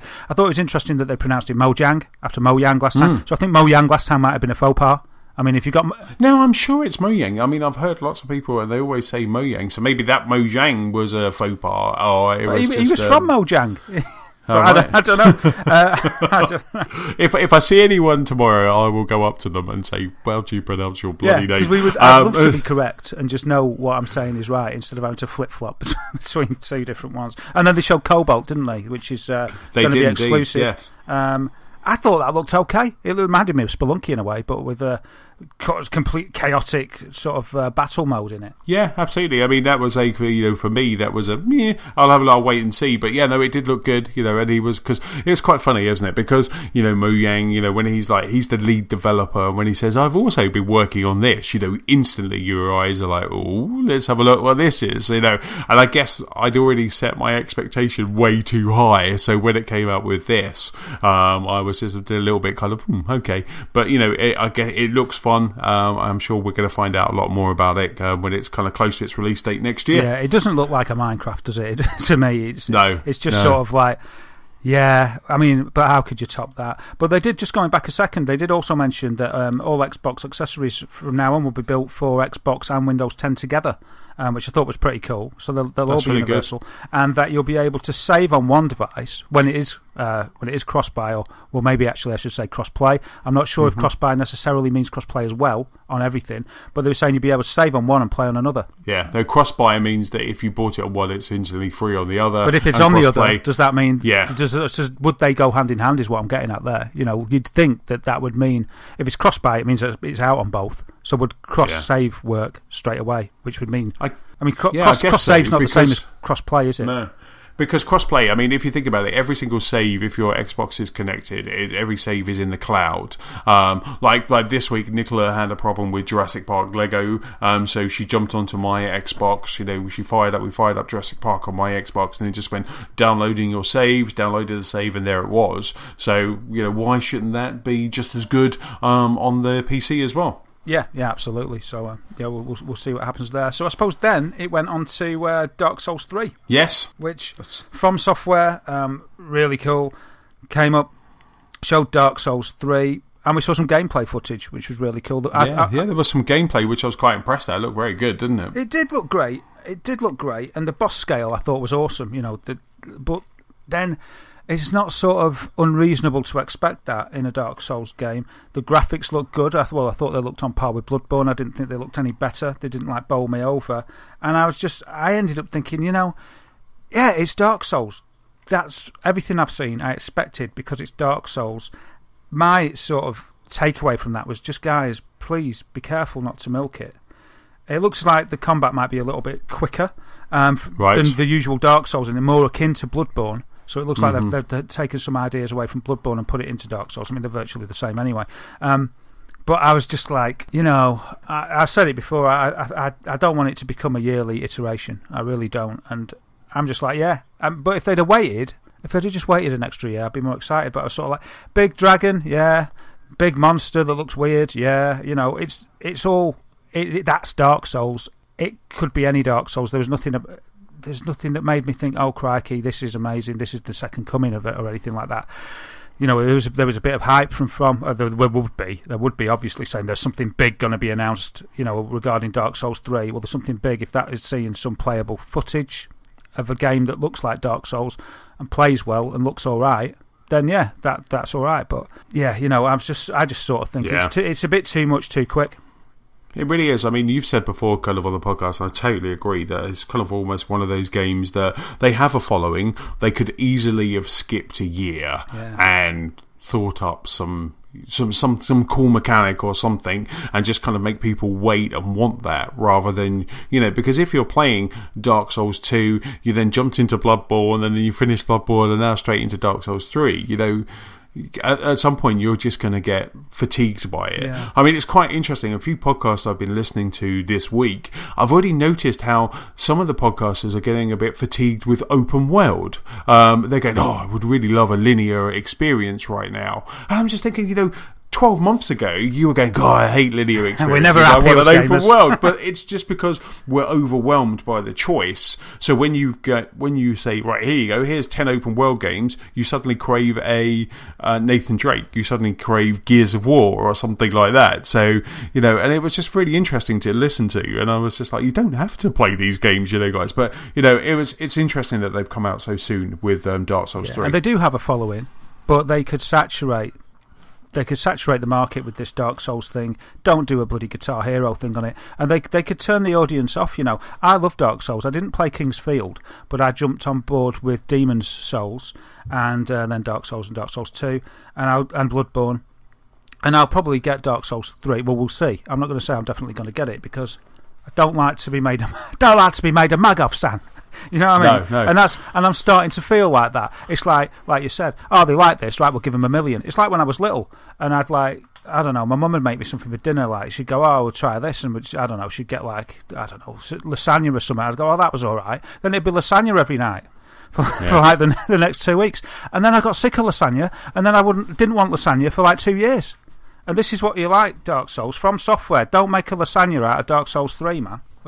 Just like Daz's mum's lasagna. But it is very nice. And it's very nice, it's got layers, and, it's sometimes a bit dark, but, too much is too much. It is, you can lift the top and have a peek underneath at the dark undercurrent, but enough is enough, it'll give you indigestion. And it's made with love. And then after that, I'm hungry now. After that morsel, they showed Homefront Revolution. And I must admit, you can tell by the way we're kind of going through this kind of play-by-play, it was just bam, bam, bam, non-stop with the Microsoft conference with all these great games. And next up was like Homefront, which is an open world shooter. Had a really interesting trailer where you had this little kid who was kind of nudged out onto the stage by these Korean guards. It is Korean, isn't it? Yeah, it was Korean. Oppressors. Yeah. And then you had this little kid, and he was kind of made to. He had a speech that he was made to read, which was like thanking everyone, and then they just kind of overplayed it with people being shot in the streets and things like that, and the resistance rising, which was really interesting. And that was, they gave a bit of a single player demo for that, and they've got an early access beta, so this is going to be on multiple platforms. It's on PlayStation as well, but there's an early access beta this winter for Homefront, exclusive to Xbox. Yeah, and again, I echo that. Apologies for the rapid pace. If you think we're going at a rapid pace through all these games, but there's just such a lot to get through. There's such a lot to get through. There really was. That's fantastic. It's happy days. But yeah, Homefront Revolution, I thought that looked great. I've not been a fan of the other. There's been other Homefront games, and I haven't really been interested. But this got my interest by Deep Silver. Mm-hmm. I thought you see, I'm a sucker for a poignant trailer. I love the BioShock trailer for the first game. I loved that. I loved the Dead Island trailer. Shame the game wasn't any good. I didn't buy the game, but that trailer, it's one that I sort of kept, and I'll often watch it. I really liked the trailer. I thought the premise was really cool, and I just, when it went on and you saw, you sort of peeled the lasagna back a bit there, and you saw the game itself, I thought it looked really good. I thought the trailer was great. I thought the game looked great. The gameplay looked really cool. Open world shooter, single player mode, compelling multiplayer as well. I thought it reminded me a little bit of City 17 from Half-Life 2. So I might take it as a spiritual Half-Life 2 successor, sort of my little Half-Life 3 for my own fantasy world. And it said Xbox owners were going to get exclusive early access to the beta this winter, didn't it? They did, yes, absolutely. And it was interesting because this is going to come out at the same time as The Division, isn't it? That's funny, because my next note I just read was, won't need The Division after this. Oh no, I still think we need The Division. I can't wait to play that game. That game, as I said before when we did our E3 coverage, if I can get together a team of people to play the way that they acted out, on that game, I will be one happy person, because that just looks fantastic. And then after that, Big Phil was back on stage. So Mr. Spencer was back up on stage, and they just kind of went through some of the 2015 titles. So they showed a bit more Halo. They showed the Halo kind of esports. They had the two guys who kind of do the sharing of the esports on Twitch, being very annoying, I could and do sharing a without multiplayer game. They showed that there's going to be a limited edition Halo console. Looks very nice. It's kind of a two-tone console, and that's coming out with a 1 terabyte hard drive. Looked quite cool. And Josh Holmes, not from Queens of the Stone Age, but Josh Holmes came out, owner of the 343, and he announced that there's going to be a Halo World Championship, and there's $1 million prize for that. So when Halo 5 starts, they're going to have a Halo Championship. Yeah, they said 85 days until launch. Yesterday. It's not much. So it's not long. It's not much, is it? Which means it's not long till Christmas as well. But they announced 2 different modes, didn't they? Warzone and Arena modes. I think Arena was 4x4 fighting, and I think Warzone was like 20v20 or something like that. Yep, they'd announced Warzone at E3, and Warzone just sounds fantastic, because what Warzone is, it's a really good multiplayer, but it brings in the AI as well. So if you imagine you've got red and blue team, when you start, the first thing you've got to do is get through a bit of AI first, while the other team's doing that as well. So you might have some cheeky sniper just kind of runs off left and starts picking you off, while you've got Covenant or whomever is just kind of trying to take you out at the same time. And throughout the map and throughout the war zone, every now and then they'll say, oh, Covenant dropship incoming, and you have a bit more AI to take control of as well. I like that. It looks fantastic. I definitely think we'll be on that. Oh yeah, definitely. When that comes out. I thought the bundle looked nice, that Halo bundle, and you can buy the controllers separately as well, which I thought was quite good. If you just want, if you've already got your Xbox and you just want a shiny controller, if you're not going to go for the Elite one.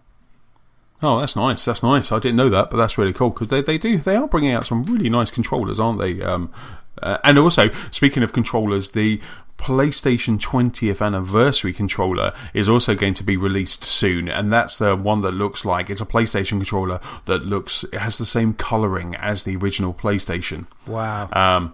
And that looks very nice. I was very tempted. Oh, well, we're talking about stuff. Talking about stuff. Yeah. Game are going to get exclusivity on some kind of exclusive Halo 5 Guardians. It's going to be about £450, and it's going to come with a 1-to-1 scale needle gun. No way. Yeah, with moving needles and flashing lights and stuff. Oh my god!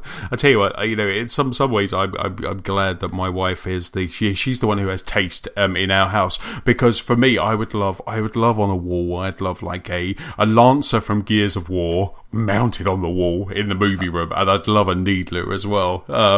But luckily, her rules are her vote is final, and she has taste. But Cliffy B always looks good when he's holding aloft a golden sort of chainsaw gun. He always looks very good in it. See, he's the one who put me off. Oh right, he's such a douche. Oh right,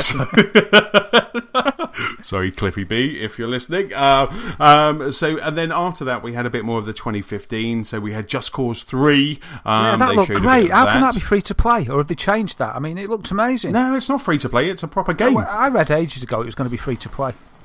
No, it's one of your dreams again, wasn't it? Free to pay. Maybe it was free to pay. Yeah, you're free to pay for this game at any point. No, this is a full retail game. But what they are doing, when we were talking about at the start of the show, they're giving away Just Cause 2 backward compatibility for free when you buy Just Cause 3. Wow, another one of those little diamonds. Yes, and then so we had that. That looks fantastic. I think Just Cause is one of those games. I've played it with my nephew Will. I played it with him, and he loves it, and he's really, he does some really kind of creative things in it, kind of like setting up some explosions and things, and it always looks like a ton of fun. But then I get my big old hands on it, and I always struggle a little bit. But Just Cause 3, I think that might be one of those games that I might play next year, because like this year's just full, but Just Cause 3 is one of those ones that I might just kind of keep an eye on. And if ever post Christmas it's on Amazon or on the Xbox Live or PlayStation for cheap, I might just download it, because it looks stunning, and it looks incredible. I really enjoyed the original Just Cause. I just had a quick look on the net, because I was sure that wasn't a dream, and there was a screenshot leaked pre-November 2014 that showed a screenshot saying that vehicles would be bought with like in-game currency or that would and it looked like you would buy it. So people assumed it was free to play. So that's what I'd read, but it was debunked in November 2014, and I never noticed that piece of news. So I always thought I'd seen these big articles saying, "Oh no, Just Cause is free to play," but it isn't. Thank goodness, and it won't feature microtransactions. So I'll just clarify that for my own sanity. That you have to buy bombs and stuff. You just go to chain 2 helicopters together, and you have to buy rope or something. It really seems strange because how it would fit the bill.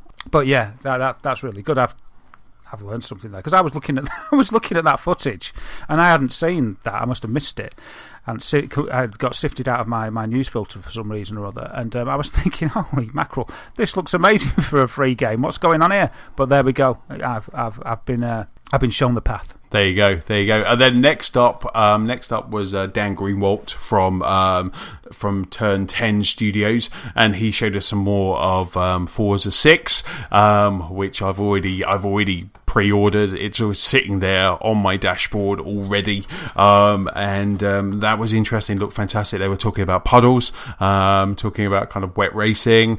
Gave a little bit of a kind of teaser. Again, that's available to get my hands on tomorrow. But the problem is that I don't know about you, Darren, but sometimes there are some games that I don't want to play until I get them home. Yeah. And I think Forza 6 might be that game. You know, it's just like I don't really want to just kind of have one quick race because then I'll be kind of, you know, I know there's only a month to go, but it will be just kind of. It's more one of those things where I'd rather just have the game and start playing it rather than playing the demo of it. Yeah, don't spoil it, sort of thing. I think that's fair exactly. Enough. Just keep it fresh. I mean, with Star Wars Battlefront, I want to be all in that, and with Cuphead, I want to grab those games. But I think Forza is definitely one of those ones where I'll just kind of wait until it comes out in September. I understand that because if you've got a bit of a hankering for a bit of a race, you can play Forza 5 or Need for Speed. There's all different, and you can satiate that need. So why not wait, and be dazzled by Forza 6? It's most cars in any race of this gen. They said, didn't they? Yes. 450 cars, absolutely. Full damage and customization, as real as it gets. Yeah. Wow. It doesn't get any better than this until Forza 6. Right, yeah. It's that good, but it's like we won't be making any more because we've hit that limit. Yeah. I mean, anyone who plays Forza and have played more than kind of more than just kind of Forza Horizon 2, you've played the previous titles on the Xbox One or 360. If you go into your games, they always reward you with in-game credits. And I went into, while I was waiting for a rare replay to unlock, I was watching a video podcast and I went into Forza 5 because I was doing that snap thing on the Xbox. And I went into Forza 5 and I was given 15 million in credits. So I went through and bought a load of cars. And what that's going to do is when Forza 6 comes out, it will say you've got 700 cars in your kind of collective garages, and it will give me a whole chunk of cash to spend in game with that. So that was kind of a tip from my brother-in-law when we were chatting about it. So I went in and just kind of spent my 15 million credits and on a lot of cars to get ready for Forza 6. Nice tip. And it does look good. So after that, we got to Rainbow Six. We did indeed, and then again, similar to Just Cause, they're also giving away Rainbow Six 1 and Rainbow Six 2. And it's free to play, isn't it? No, Rainbow Six Siege again. I know, I'm just joking. You're just like the next couple. You're like Tomb Raider. That's free to play, isn't it? I thought it was. And then, so Rainbow Six Siege, they showed some more levels, some more information about that. I'm still on the fence about that one. I don't know about you. It's 13th of October it comes out, isn't it? This year. I've never been bothered about a Rainbow Six game. I had some friends that got into Rainbow Six Vegas, and I could sort of see the appeal. And I dived in on the one before that, which I can't remember the name. I can't remember the subtitle, that is. And I I don't know what it is. I think it's the slow pace. I'm just not for me. So Yeah. when they started talking about Rainbow Six, I'll be honest with you, I didn't make any more notes than the release date, and I sort of I think I went to the loo or something. I was just like, yeah, Rainbow Six. You glanced over, and then after that, they showed Tomb Raider.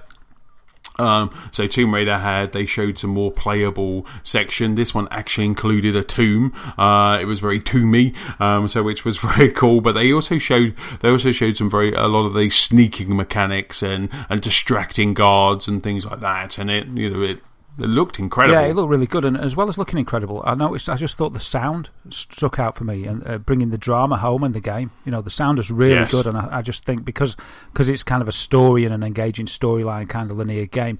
I thought that was really good, and I noticed a sort of, I don't know, it sort of struck a chord with me, and once I'd noticed that, I was like, yeah, the sound on this is good. It's pulling me in.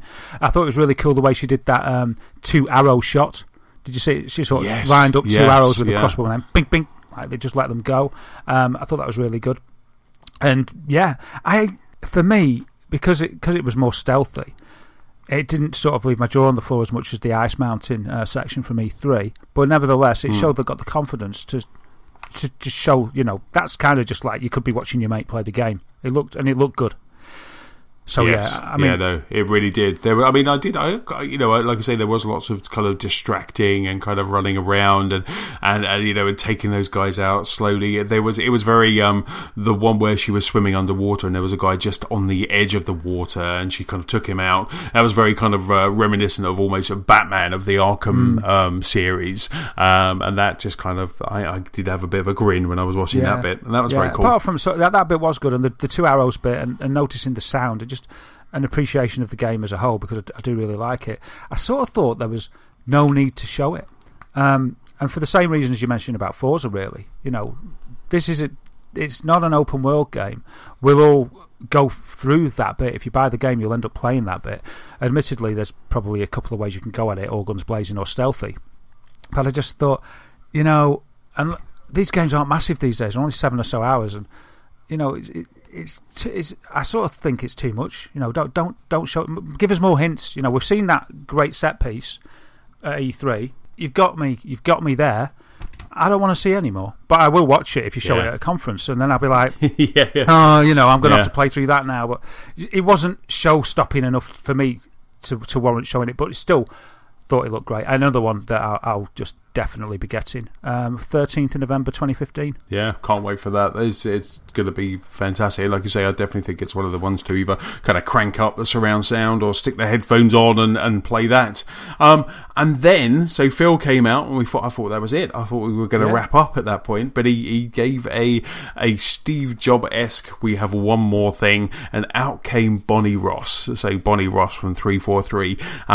And so out come Bonnie Ross. She kind of had a bit of a tease about a story that needs to be told and continued. There needs to be a tale that needs to continue.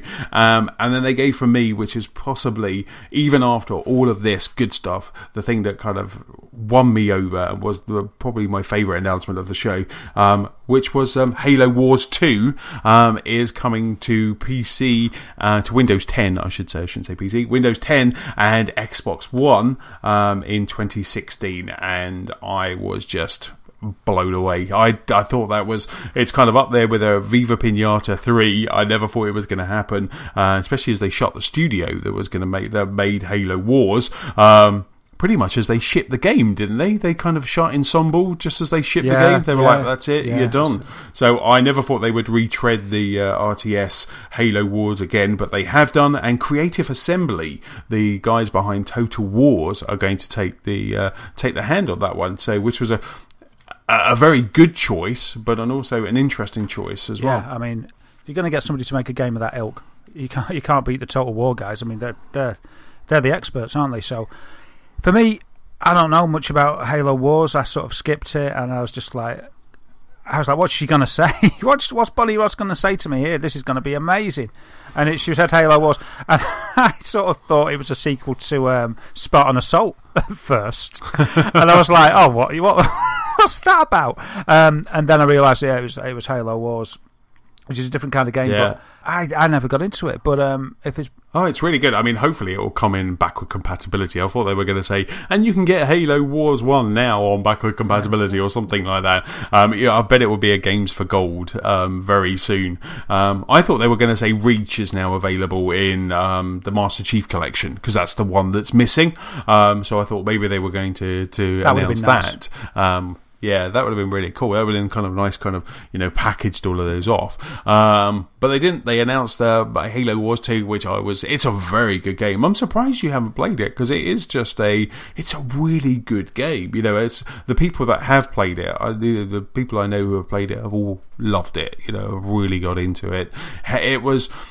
My wife at one point had a thing where she was playing Command and Conquer and all of the other kind of RTS games on the Xbox 360, and that for her, she said that was the best control system, and everything seemed to kind of make sense. Wow! And it was a really good fit, because the Command and Conquers, and they brought a lot of those out on the 360. She could play them, she enjoyed them, finished a lot of them, but I think Halo Wars was a big standout for her, and also for me as well. And did it have multiplayer?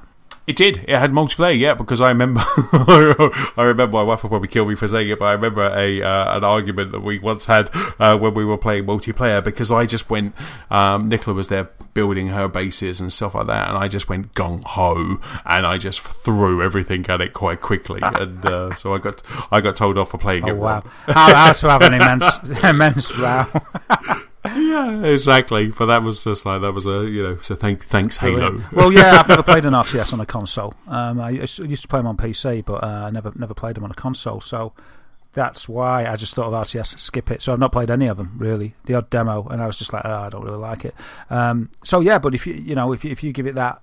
If you give it that cast iron chessman guarantee that it's going to be good, I'll certainly take a look. And like you say, I think they'll use the fact that they've got the property of Halo Wars 1, either with Games of Gold or a backward compatibility little gift there to get people on board. And yeah, I'll have a look, because I do like those sort of games. Absolutely. If it becomes Games of Gold, then I would definitely download and play it. You will be hooked by about the third mission. You will be you will be all in, and you'll be very excited by it. It's very good, and it has some great CGI cutscenes as well. As most of those kind of RTS games seem to do, or they just have live action ones that are always cheesy. But that was it. So that was the Microsoft. So Microsoft they mic dropped at that point, and they walked away, and I was left very happy with that conference. I thought they did really well. They showed a ton of games, and I thought it was a really good showing by them. Yeah, me too. Another stellar performance from Microsoft. They weren't complacent. That there wasn't really a valid competitor over at Gamescom. It was as if they were, trying their hardest anyway. It was great, and loads of fantastic games. Positive message from them, lots of positive messages from them. Windows 10, accessory, all that Universal stuff, all the games, 2015 games as well as 2016 games, a stellar lineup, the best games lineup and the most games of a lineup that they've ever given since 360's inception. What can you say? It's all good. It's all good. It was fantastic, and everyone who attended that conference got a free copy of Rare Replay as well. Wow. It was on their seats or under their seats or next to their seats. But yeah, they all got a free copy as well. So it was good showing. And then the only other conference that I guess is worthwhile kind of having a quick chat about was EA. So this morning, I think it was it 9 o'clock? 9 o'clock our time? Yeah. 9 o'clock our time. EA did one of their conferences, and they came out showcasing some of the games for this year and next year. So they started with Need for Speed, didn't they? I didn't see the start, but they started for Need for Speed. I'll tell you something funny that happened to me this morning when I was gearing up for this. Right, it hit 9 o'clock. I was like, I've got to get this stream going. So I went on to Google, and I was just like, right, E3 Gamescom conference, and I saw the first link, which said it said in the link EA conference, and I think it just looked like the right one, and I hit the link and I started watching it, and I started thinking, crikey, they're using a lot of stuff from E3 here. This looks the same, that looks the same, and then I was just about to tweet and say, bloody hell, they're short on stuff. What was the point in this? They're just going over it. Have I got deja vu?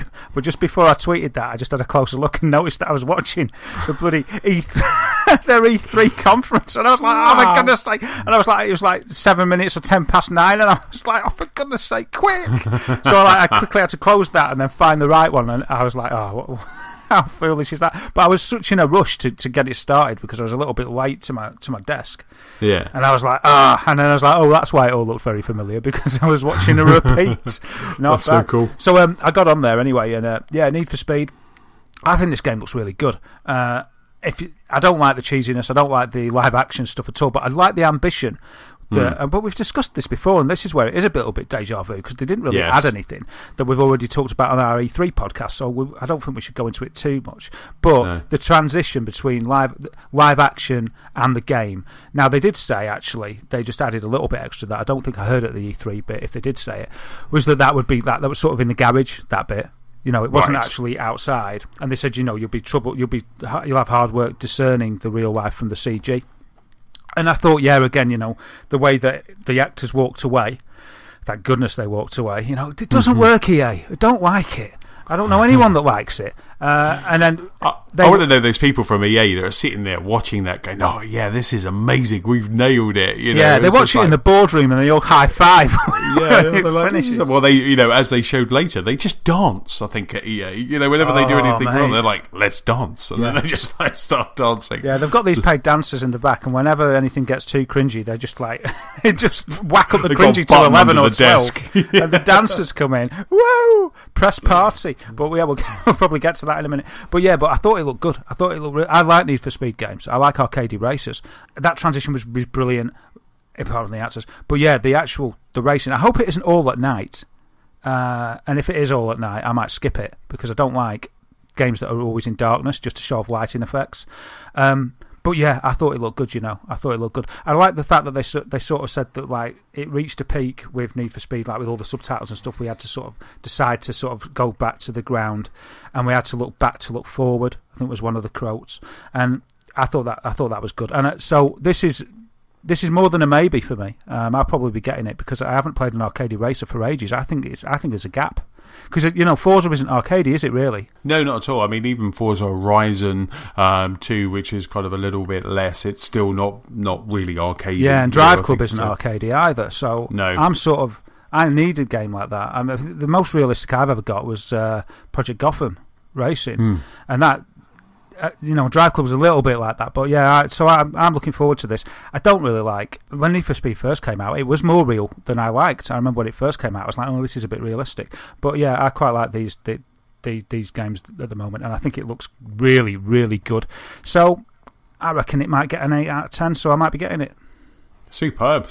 I mean, and then I think after that they showed Mirror's Edge. Yeah. I think I'm right. They showed Mirror's Edge, and they showed the first gameplay, didn't they, of the new Mirror's Edge, title. So that looked stunning. That when there were points where they were kind of jumping across the rooftops and going up a drain pipe, and it just, when they got to the top, it just looked incredible. The camera angles, the way the camera panned, and all in kind of first person mode, just looked really good. I was really interested at this point. Yeah, I mean, I loved the last the other Mirror's Edge. I don't even mind the iOS version or the mobile version. But Sarah Jansen came out. She's senior producer and started talking about it. She said they wanted to give you a hero who's truly unique. And I think Faith is. I think that point of view, from Faith's point of view, the free running thing, to be done in first person rather than like it's only really been done in like Assassin's Creed, hasn't it, from third person before. It just works so well. It's like I've taken what was good about the original, and the original wasn't as a big a hit as I wanted it to be honest. I thought I love it. And I was surprised it wasn't bigger than it was. So I would say good on EA. They do take some risks, and they did talk about that at the start, that they do take risks, and they get a hard time. But, without the likes of EA, we wouldn't have, we're getting Star Wars and stuff. And Mirror's Edge, I love Mirror's Edge. I can't really think of many more examples, but Well, also, I mean, which came up later on in the show, we got Unravel as well. You know, we're getting stuff like that. You know, and if you are, I mean, we're not fans of FIFA or those, kind of Madden, but they do seem to. There's plenty of people that are. I sat and watched what they were doing with FIFA, and they do seem to be progressing it. You know, it's not, they've gone from, look at how many blades of grass we've got now, so there's a lot of ultimate team stuff. So, you know, love them or hate them, they are pushing the boundaries in certain things. Yeah, they are trying, and there's an audience for. I mean, they must be raking it in with FUT and FIFA, and the Madden games, and all their sports line. You know, there's an audience for that, and the audience for that might not be the same as sort of your gamer audience that we would be more having more of an affinity with, but they are out there nevertheless. You've got the guys that play these games; they'll get the console for these games. They're not interested in playing anything else. I mean, I knew a guy, and he basically just played like FIFA and Call of Duty. He wasn't interested. Yeah. He didn't even really think he was a gamer. He didn't consider himself a gamer, but he considered himself a Call of Duty player, but even more so, a FIFA player. And FIFA Ultimate Team was his life. And I'm not really that into football, but I've chatted to football fans, and they say it's a bit like the way that Sky, satellite company, have got you here in the UK. If you're into football, they've got you to ransom. You've got to buy their package with the sports because they've got all the games. And the FIFA monopoly, the way that they've done this full FIFA Ultimate Team, because it's like a fantasy football. I always want to say Final Fantasy football. It's like a fantasy football league, but you end up buying the players and stuff with your own money. But it looks so good, and I was looking at it because I got FIFA 14 free with my Xbox because I wanted to change at the time. It was one of the reasons I got it, because I thought it was nice, something different for me. I know there's been loads of iterations, but for me it was new. And I could understand that if I was into this, like I could understand with an MMORPG, if I was into this, crikey, I don't think I'd ever come out of it, because it was that good and that well done and that well presented. You know, so we need people like EA. You know, they've got the money. Yeah, they make mistakes. I think they get a lot of flack for it. You know, they win that worst company like all the time because of the fact that they're so prominent within the internet, so that's how it gets voted for and stuff. But like we're saying, you know, they do push, and I thought they sort of did well at trying to say that themselves. They said, look, we are trying to do this. Mirror's Edge, they didn't have to make it. Unravel looks amazing, they didn't have to make it. Star Wars, yeah, it's probably just following a Battlefield template, but still we're getting Star Wars, and I think that's going to be one of the best games ever. Anyway, I got off my soapbox. Mirror's Edge, yeah, looked fantastic. Really liked it. I really liked it, and the fluidity of it all, I just liked it. No, absolutely. I mean, I think you covered the whole conference there. I think you did every single, apart from Plants vs Zombies 2, and then you throw that one in, and you just kind of. But no, absolutely. I mean, they Mirror's Edge. It does look stunning, and I will definitely be tempted by that. And Unravel. So that's not a pre-order for you then. That's not a definite. No, it's not pre-order for me. It's I'll watch that one. I'll keep an eye on that one. I see. It is for me. I just got to get it. Yeah.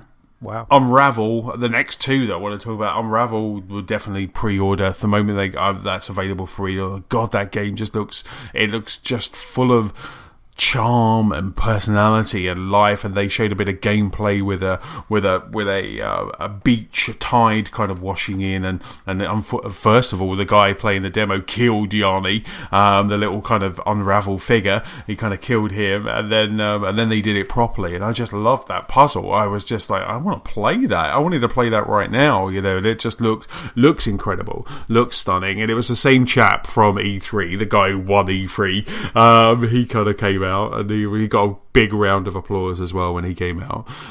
You know, and he said that he was overwhelmed by the amount of love and support that they've had for Unravel since they announced it at E3, which must be really good for EA, because they are kind of almost following a bit of a Ubisoft template, and they've really picked a title that's really kind of resonating with a lot of people, and I think people are genuinely excited about this game. Yeah, they picked a good one. They definitely picked a good one with Martin Sarlin and Coldwood Studios, because it's sort of a game that it's like everybody was waiting for this. We might not have known that we were waiting for it, but we were waiting for it. I wonder what price point it'll come in. It's going to be a download, I suppose.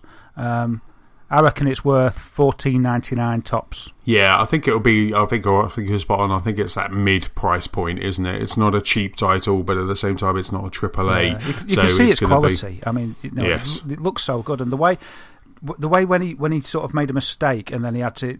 He leaves a trail of yarn behind him, and he'd sort of gone down a few platforms, and he'd gone, I've got to go back, and so he had to climb up his own yarn trail, and the animations on it, just at that point, it just sort of hit me, and I was like, it's definitely a work of love. You can see the love and the care that's gone into it. It looks beautiful. It's a no-brainer for me. Everyone's going to buy this, aren't they? I think everybody is just like. I mean, it's quite funny. The bit at the end when he picked up that little yarn shaped. It was like a yarn fish, wasn't it? Yeah, the yarn fish. When he picked that up and just stroked it, I welled up a little bit. I kind of had a bit of a moment at home. I was like, oh, that's just so cute, It's just like, but with the Guy Martin as well saying it's all about that discovery and making that emotional connection, and then it just sort of that happened, and the violin sort of going. Absolutely, they had me. I'll have to watch it, because if they say, and available now for pre-order, you get a yarny figure, I'll be like, yeah, take my money, take all of my money for that figure. Wow. And then after that, to man me up just slightly, because I'm still like a big kid about this game, it was Star Wars Battlefront, and they showed Star Wars Battlefront, and every time I see this game, Darren, I'm just getting more and more and more excited about it. And what they unveiled this morning, and what they unveiled at Gamescom, was Fighter Squadron mode. So this is TIE fighters versus X-Wing, flying around above the surface, and just dogfighting. And I just thought this incredible. It just looked amazing. I'm probably going to struggle a bit, because I do tend to struggle a bit when I'm in flying games. I know you're good with your Elite Dangerous and stuff, but I'll be the guy probably crashing or just going upwards a lot. So Darren, when we're playing, if you see me veering off, come and help me. But it looked amazing, and similar to, you can unlock Darth Vader and Boba Fett, etc. in the game. It looked like at some point you could unlock the Millennium Falcon and Slave One as well, and I was almost just high-fiving myself when I saw that, because it was just looked incredible, and this game just continues to just get better and better. And I think, when it comes out, I don't know about you, Daz, but I just can't wait to play it. There's already quite a group of people on PlayStation that are very vocal about getting it, and I'm trying to persuade some other people who are on PlayStation to get it as well, so we could all kind of, so we can all meet up, and we'll probably have some Spark nights as well, where we can get some of our listeners to kind of come in and play with us as well. We'll have to get good then. We'll have to get good, absolutely. But I'll just have a joke and just let people kill me. But yeah, so it just looks fantastic, and I just have a feeling that's going to take all my money when they start releasing DLC and extra things and stuff like that, because I can't wait to play it. It's an instant, it's a must. I'm getting it on PlayStation 4. I'm already tempted to pre-order it on PlayStation 4 as well. Yeah. I mean, yeah, it just looks amazing, doesn't it? They unveiled, I think the mode is called Fighter Squadrons. Yes, that's what's absolutely. That's the area. Yep. It's going to be 20 by 20, 20 against 20 battles. And when they said that, and they started that trailer, I mean, you say, Battlefront manned you up. I started to have a moment. I was just like, because I want it so much, I was just like, I just got a massive smile on my face, and I'm just like, yes, it's like the excitement of Christmas. Do you know what I mean? I was just like, this is so good, and the Millennium Falcons, you're going to be able to fly that, and they said that they're going to have extra AI ships as well, like 20 AI ships in the skies. Which, what was the game you mentioned before that's going to have a few Halo, like with Halo Guardians multiplayer, and so they sort of took I don't know whether they took a tip from one or the other, but they both decided to sort of do that. And I like that, because, it's hard, isn't it, online, because everybody's just so good. So I wouldn't mind a few AIs in there that I could just maybe easy pickings. But yeah, just to add to the drama and to the battlefield. And it's playable at Gamescom, mate, so you're going to be able to play it. Absolutely. I think it's like my second stop, or my third stop. Once I've been to Sony and Microsoft, I am going to just go to that Battlefront booth and just sit there for the rest of the time there. So I can't wait to play. And what about that bit at the end of the trailer where basically you saw an Alliance guy getting choked, and then rounded the corner and there was Darth Vader, and he just was walking towards you, and he was firing, and he just like and deflected each hit, each laser, and just got closer and closer and closer, and then he was like on you, and then it ended. I was just like, wow. I thought it was the most menacing I think I've ever seen. I've ever felt about Darth Vader. I was like proper like. It was the first time I thought, like, because I've always seen him as like kind of just comic booky, but in that it really made me see it through the eyes, obviously first person of the warrior, you know, for the Rebel Alliance. And I was like, if you came face to face with that and you just shoot it, and it's as if, you know, it doesn't matter. You may as well, you know, and it was just this impossible power that you've come up to, and he's just striding towards you. And I was like, that would be fear, man. That's the most menacing I've ever seen Darth Vader, and I thought it was great. And the level looked like it was something like a Death Star or something like that, didn't it? It was all very dark. It was corridors, you know, it's just like, oh, if only that's a Death Star and then you can blow it up at the end. Oh, that would just be so amazing. It does. It just, you know, like you, there's a fanboy just trying to punch its way out. At the moment when I get that game, I would just be, you know, I would, you know, shut down by Xbox for weeks when I get that one. You know, it's just that I want to make sure that I'm finished. Gears of War Ultimate, I want to make sure that I'm finished. Whatever game that kind of comes out, just clear them for that, because I'm going to be spending a lot of time over in PlayStation Land for that. Yeah, they said that the planet was called Sullust, and that they been given authority to create that planet, didn't they? Yes. I mean, it looked quite similar to the one where if you put yourself through the Torment, which is the prequels, the last one, you know, where Obi-Wan Kenobi and Anakin Skywalker were fighting. It looked like that one with all the eruptions and things like that. Yeah, now that I have seen that, but that one I wish that had been a dream. But yeah, I discount all the prequels, unfortunately. I've only seen that one once. Maybe that's the better one, I don't know. But yeah, it was like that because they were rolling about between cracks of lava, weren't they? They were, yeah, like kind of jumping around. It actually looks better in the game than it did in the film, so which was really cool. And also, you know, I think if you pre-order either via Amazon or Game or digital, you get access to a world that is in episode 7. You get access to that a week before everybody else. Yeah, and that's where EA access is a great boon for Xbox, isn't it? You know, totally, as we previously discussed. I mean, other things that they mentioned were Knights of the Fallen Empire is going to be free to all subscribers. It also had Garden Warfare as well. Yeah. They showed a bit more of that. They put that in space. Yeah. 3 new characters. If you pre-order. Yeah, if you pre-ordered it, you got some Mass Effect. Grass Effect. Haha. Yeah, boom. Effect. Yeah, Grass Effect. Yeah, you got the N7 mech or something. No, the Z7 mech for free, you know, whatever. I think that was about the time the dancers came out just to cover their arses for that, because it was so cringy. That was just very bizarre. Yeah, then I think that was it, really, wasn't it? You know? Yeah, absolutely. I think that's that was the thing. And then, like I say, I'm off tomorrow, so I will give everyone a bit of a kind of brief rundown at the start of next week's podcast of kind of what Gamescom was like and my Gamescom experience. And I think kind of with that, it's we can wrap up this episode. So as we say every week, it's a big thanks for listening to the podcast. It's been a real pleasure. You can keep up with us at gamersoftheLostSpark.com. You can also find us on Facebook. You can find us on Twitter, where we're at Lost Spark Pod, and we're also on YouTube. Darren, where can we find you? Where can we start adding you for our friends list so we can play Star Wars Battlefront? Oh wow, yeah, please do. You can get me as Wythamator on PS4, Xbox One, and Twitch. Dazagamer on YouTube, and at Dazwitham on Twitter. How about yourself, Anthony? And for me, I'm Chessman on Xbox Live. I'm PS-Chessman on PlayStation Network. I'm Chessman UK on Twitter.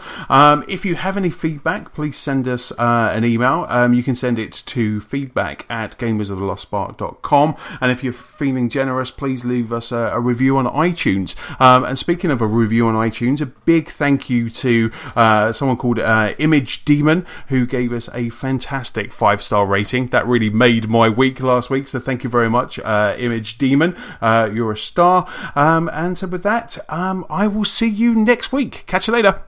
See you, everybody. Bye bye.